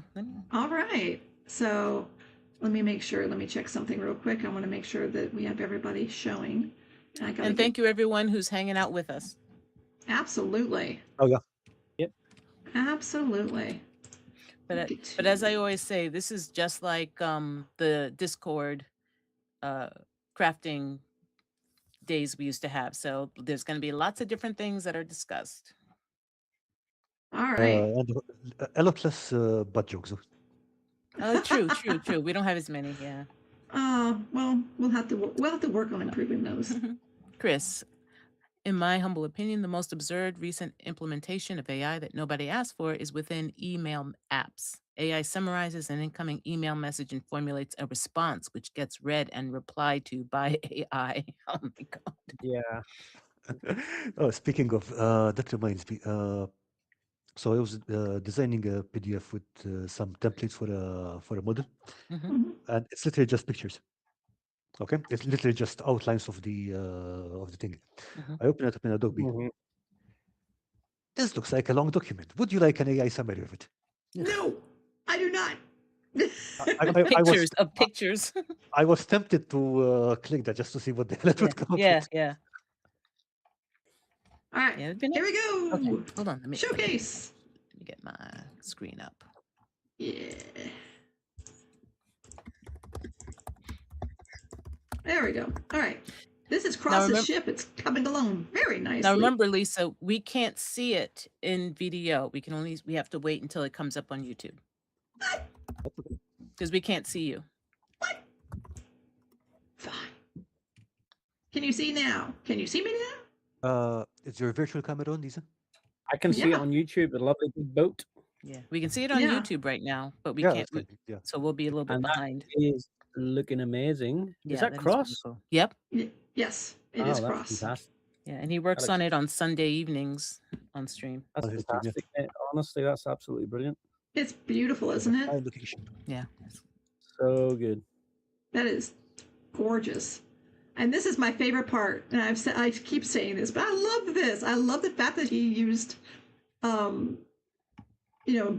thumbtacks. That's brilliant. That's brilliant.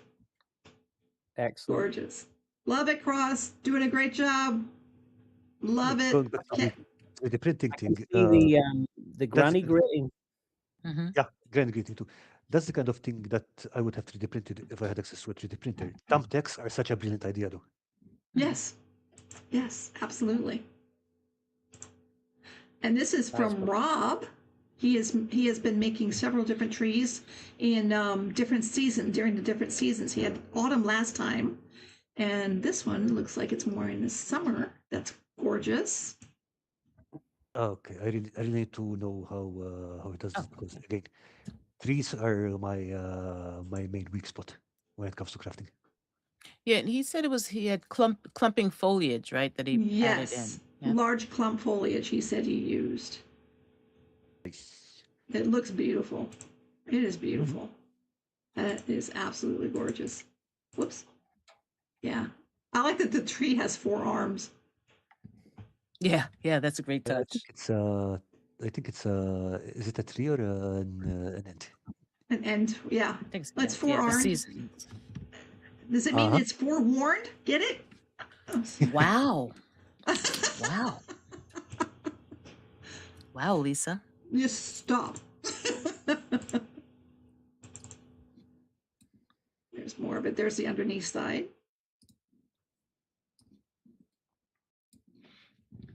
Beautiful. Nice work, Rob. Good Very stuff. Oh, Lawrence. Okay. He has been showing these pictures of these trees on my regular. That's gorgeous. Oh, yeah. I told him, I said, this is good for your winter build challenge, Carl. Yeah. Mhm.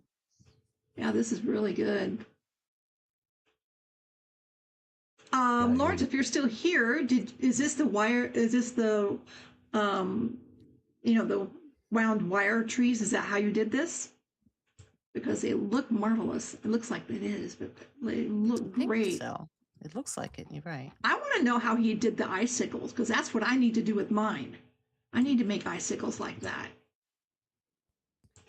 I think this video is already on his channel, if I'm not mistaken. Yeah. I think he put Lovely. this one up. I think he did the cave before, and I think the tree one is the more recent one. Yeah, the icicles are great. Look at that cave. That's great. Pipe cleaners. Yeah, that's right. Yep, there you go. Yep. And then we have another tree. I love the snow flock on the top. I like that a lot. Yeah, that's some good. That looks great. That looks really nice. And I like how all the trees are different from each other. There's no tree alike. They got The their own icicles unique are character. UV resin, yeah. He's saying UV They're resin, UV yeah. resin. Okay. Oh, I need to get rid of my UV resin panics. Oh, UV resin is wonderful. Oh, I know. Remember, I need to get that blue light thing so that I can start playing with it more. Vape it. You'll be fine. Remember the baby Just a doll? bit. The baby doll? No, I'm saying the baby doll challenge that we did. Yes. Remember, I did a whole CPR mannequin baby doll mask and that was all UV resin. Yes, that's right. Oh, beautiful, Lawrence. Thank you so much. Very cool. Oh, what's this? Oh, What is this? Look at that. Wow, Carl. How strange that real Yes. house is on a grid. How'd that happen? Wow. I'm loving that building at the minute. That's Dang. So cool. So, Carl, are those individually glued bricks? Yep, there. Mm, Brick. Yeah, it came looks out so so- good. You know what it reminds me of, and I'm sure you guys follow him on Facebook, is OC Models. Yes, I It's follow that him. It's that kind of detail that you're starting to get in there. Yeah, I Yeah. mean that guy has details. He's amazing. I really need to work on the roofing next because it's like there's a lot of detail on the walls. There's not much detail on the roof, so it looks a bit weird to me. But yeah, I'm really happy with how the stonework turned out. I mean, and OJ Models is I'm not going to say next. OJ, is it? He's several levels above. He's amazing. Martin says that he wants to live in that house. He wants to live there. It's gorgeous, isn't it? Okay, we're going to have to shrink your little domer. Lauren says, as a throwback, Lauren says that he painted the icicles with Green Stuff World's frost effects. So it was there we UV go. resin plus frost effects. Ooh, but that is lovely. Look at this. So is this Carl, going to be you've part of the set? Turn yourself. Eventually, yeah. Eventually. Now, you said that you weren't happy with the roof. What would you want to do to the roof, Carl? Yeah. Possibly more texture on the shingles or maybe a bit more weathering or stuff like that. But thing is that they're very plain compared to the textures on the rest of the thing. Do you Are feel that those they're not thick shingles- enough? I'm sorry. Go ahead. Possibly, No, yeah. no, you go ahead, Lisa. I'll be right back. Okay. I was just going to ask, Carl, are the shingles, those are strips or individually placed? Individual, please. Wow. Okay, so that took a long time right there. Yeah, it sure did. Martin asks, do you Mike. have houses like this in Malta? The walls, yes. The roofs here are typically flat. So we don't have those, or we don't have shingled roofs or stuff like that. It's typically flat roofs. The stonework is very common here, though, especially this stone color. I was trying to match that. Beautiful work, Carl. Absolutely gorgeous. Absolutely gorgeous. Thanks. Oh, thank you, Carl. Yeah, there's the guy there. That's so I had the first cup I tried, it burnt right through the bottom, and there it is. Yeah, that's my cup of Joe. I love this build.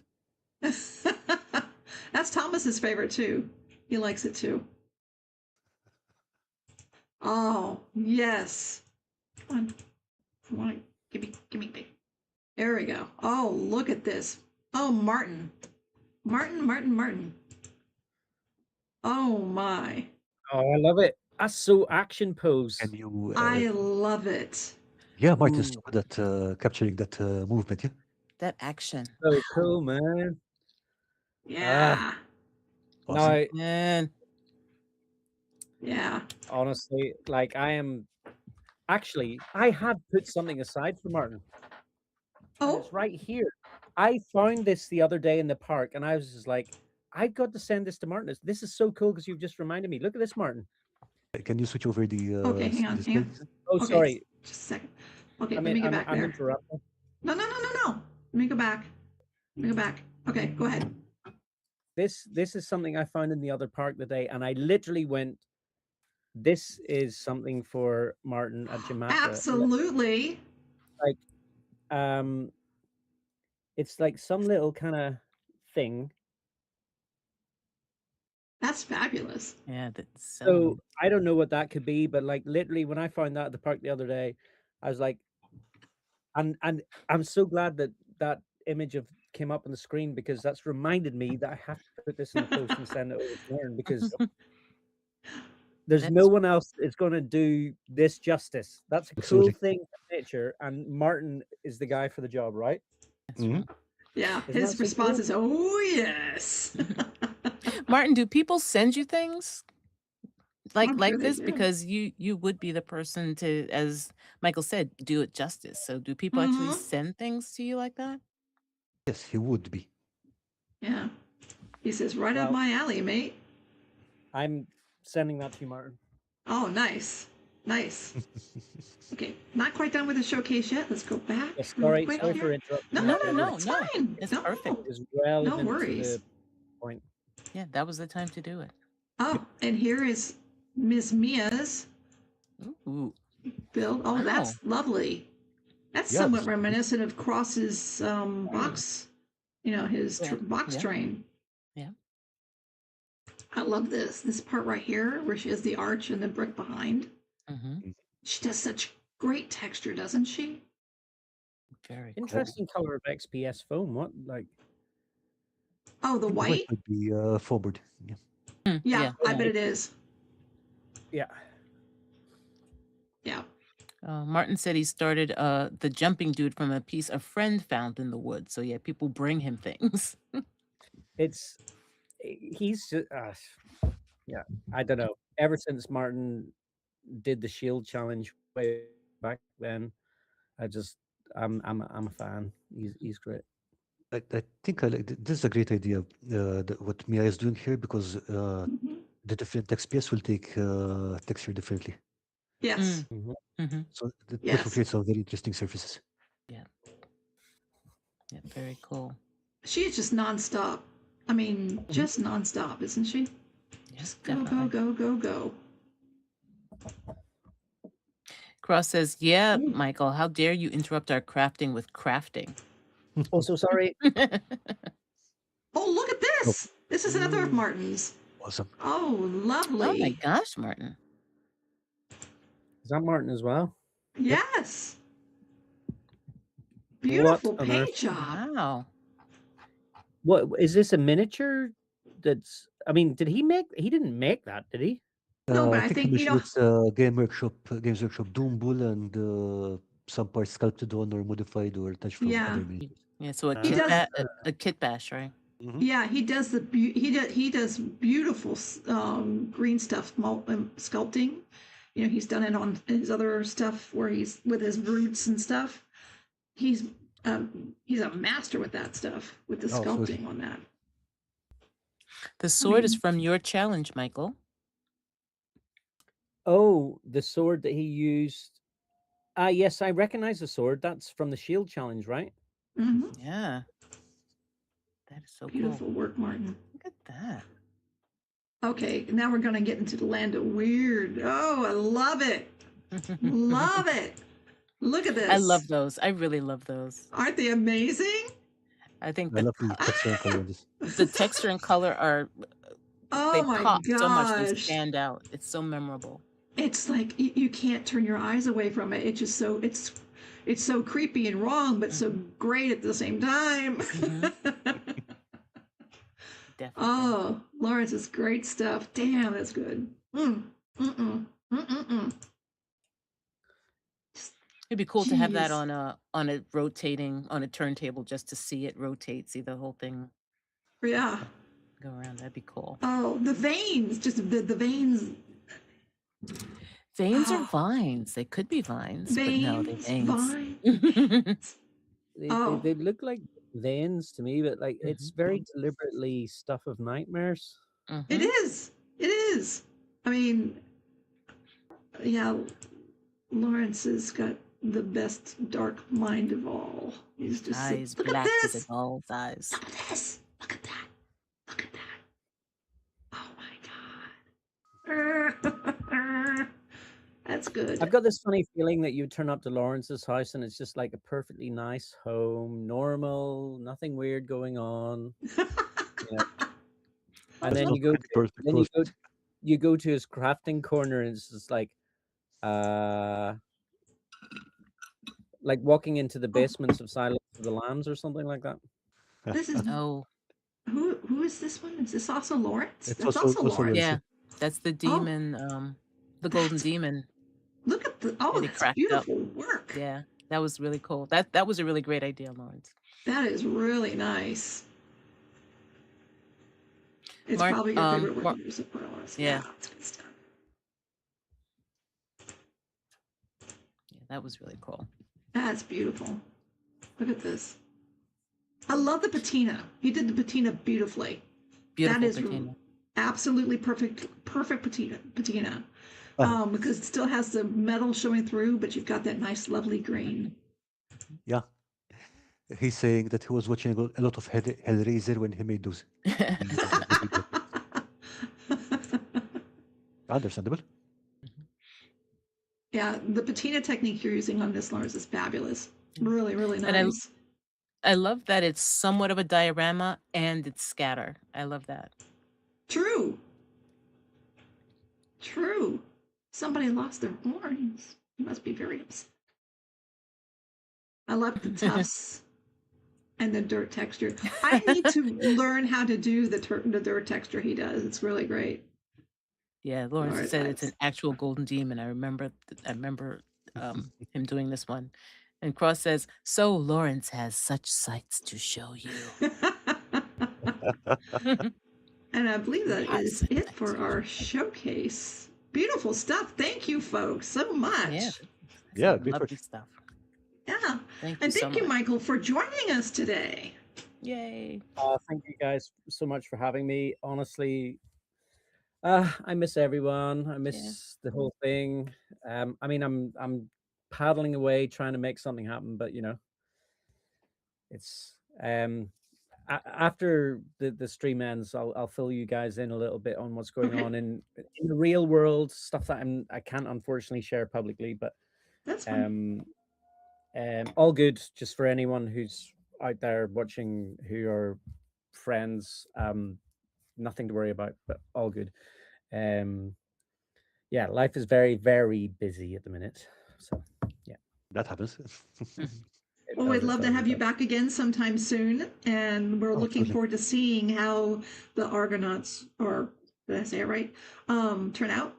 That's no, but it's funny. I made the same mistake because I'm an old fan of Jason and the Argonauts. Mm-hmm. From back I in the am day, too. one of my favorite films from when I was a kid. Absolutely love Yeah. that film. The Argonath, yeah, from The Lord of Argonath. the Rings. Yeah. Yeah, I'll be honest with you guys, this is a very simple project. Print, paint, flock. and making some bookends, get the project out, make basically make the 3D resin company happy, who sent me the resin, and then I'm drawing a line under it, and I'm going, right, we're back to proper crafting. Actually, can I show you? Can I show you something? Of course. Yeah, And I have a because question. you guys will have great ideas. And I have a question when he gets back, because one of the things that he was supposed to do was to the 3D printing company asked him to test the durability of the resin, and I wanted to ask him what he did, if he's done it yet. Hmm. Oh yeah, So, Oh, yeah. I've so seen. yeah, basically, this is an old rotten thing that's been in my garden for years, but I'm just like, this is going to be a 3-part diorama, and that's I've had that in my mind for ages, and it's like, you know, we're talking proper crafting, proper back to proper hand crafting. I mean, if anything gets 3D printed in this, it will be like the minis that go in it. Do you know what I mean? Mm-hmm. Have you decided what you're going to put in the 3 sections yet? I've had so many cool suggestions from people. Actually, one of the coolest suggestions that I had was a friend of mine called Dave, and he was like, why, instead of, like, rather than displaying it this way, why don't you display it that way, and then you could have like the Tower of Isengard here or something. Yeah. Mm-hmm. And like Hmm. instantly I was like, that's a pretty cool idea. That's pretty cool. No, I don't know if I'm going to do that. Loads of people have been making like nice suggestions, like basically as a Lord of the Rings centric kind of crafter, a lot of the same scenes come up. Gandalf versus the Balrog, the Mines of Moria, like the same old, the Gates of Moria, like stuff that you see in the community a lot. And I am hoping that with this project, I can do scenes that have not been regularly crafted. So we'll see. Okay, if you want one maybe a bit more relaxed one, what about Theoden's Hall? It's like 3 different rooms in Theoden's Hall. Well, Theoden's 3 different rooms in Theoden's Hall. Oh, Theoden's Hall. You could do that. I mean, basically the one idea that I do have that I would quite like to stick to. So basically, there's a word that I've learned, by the way. It's called a triptych. Have you heard of it? I was gonna say a Those kind triptych. of I was gonna say a triptych. Yeah. 3-panel paintings. Yeah. I've only learned that word in the last 2 weeks, so it's not. I'm not like clever. I'm not trying to bust out a word that I've known for 8 years or anything. I was going to. Oh, do you know that one? Yeah, that's what I was gonna say. What I was gonna say, you could do a triptych of like 3, like the beginning, the middle, the end, or something like that. Yeah. Exactly. So the Lord of the Rings is a trilogy. So for me, a 3-part triptych means a scene from each thing. And I think that would just be a really nicely wound together thing. Like if I did like 3 rooms from Theoden's Hall, you would be talking about the middle portion. Yeah. Do you see? Do you see it's a lovely idea, though. I like that. I mean, the thing is, like, if I really enjoy this project and the triptych goes well, maybe I'm going to have to go to B&Q or IKEA and see if I can get more of these things and do more triptych ideas. You know what I mean? What is it made of, and how heavy is it? It's just wood. It's just, and it's not very heavy. Oh, very cool. On Carl's, sorry. No, go ahead. I was going to say on Carl's rifting on Carl's thing. What you could do the middle one is Theoden's Hall, but the first one could be the interior of the Prancing Pony, and then you could do Theoden's Hall, and then the last one could be the interior of. There's a lot of things in the third movie that you could do the interior. But you know what I'm excited about, Lisa? You have nailed the first one. Did I? Yes. I've almost settled on the idea for the first one, which is in the Prancing Pony. Nice. All right. So there's the scene where the hobbits have come in and they're drinking their beers, and Aragorn's in the corner just smoking his pipe beside the fire, Mhm. and you've got this window behind him. I just think that's just a lovely little scene right there. Yeah. It comes in Would make a nice pints. comes in pints, yeah. So, but we'll see. You know, it's one of those things where the more I talk about things, then they never seem to happen. So, like, I'm just like, hopefully I like, get this project done, get onto that one. Who knows what the next 6 months is going to do. So we'll see. Well, we're looking forward to seeing everything that you put out. We love your work. Don't minimize it because it's awesome. We love it. And we'd love to have you back again soon. That'd be great. Yeah. And Kim and Carl, you both, you better be back next week. What are you doing next week? We have no idea. Same thing. We may have another Hanging. guest. We may have another guest. Not sure. I'm hoping I'm going to be crafting next week, but I'm not sure what next week is going to be. We kind of fly by the seat of our pants a lot. When we wear What? them. Okay. Can but I let's- suggest a guest? Of course. I think a cool guest that you guys could have would be Matt from the Dragon Workshop. But it would be Okay. more prop making centric as opposed to terrain building and crafting. But Crafting is crafting. he is such a skillful crafter. You like, I go over to his workshop and I'm just sitting going like, I know nothing. This guy is so good. Hook us up. His terrain building's great as well. His mini painting's great. Like, it's all he's a real deal. He's a really good, solid crafter. I mean, that's his job, like, so. Let's do it. Seriously, Yeah. would learn a ton from prop crafting. Yeah. Yeah. Absolutely. Definitely. That'd be a cool idea for stream, right? Yeah. Absolutely. Absolutely. Absolutely. Thank you. Michael, thank you again. You're adorable. I love you so much. And You are adorable. Always a pleasure to see you. Carl, tell him he's adorable. You're Me adorable. and Carl, we'd rather have a wrestle. Me and Carl want to have a big, like, wrestle, or like get some Wrestle and beer, yeah. chains on and like beat each other up with maces, right? Gonna Yep. wrestle it Oh, out. I love Jeez. beer. Yeah. He likes Carl prefers the pointy stuff. Yes. All right, guys. Until next week, everybody, take care. Thank you for joining us. Thank you, Michael. Thank you, Carl. Thank you, Kim. And Thank you, Lisa. You're very welcome. And we will see you all soon. Nice to see Martin and Cross and Lawrence out there and chat to you guys. Absolutely. Thank you guys for joining us today. Take care.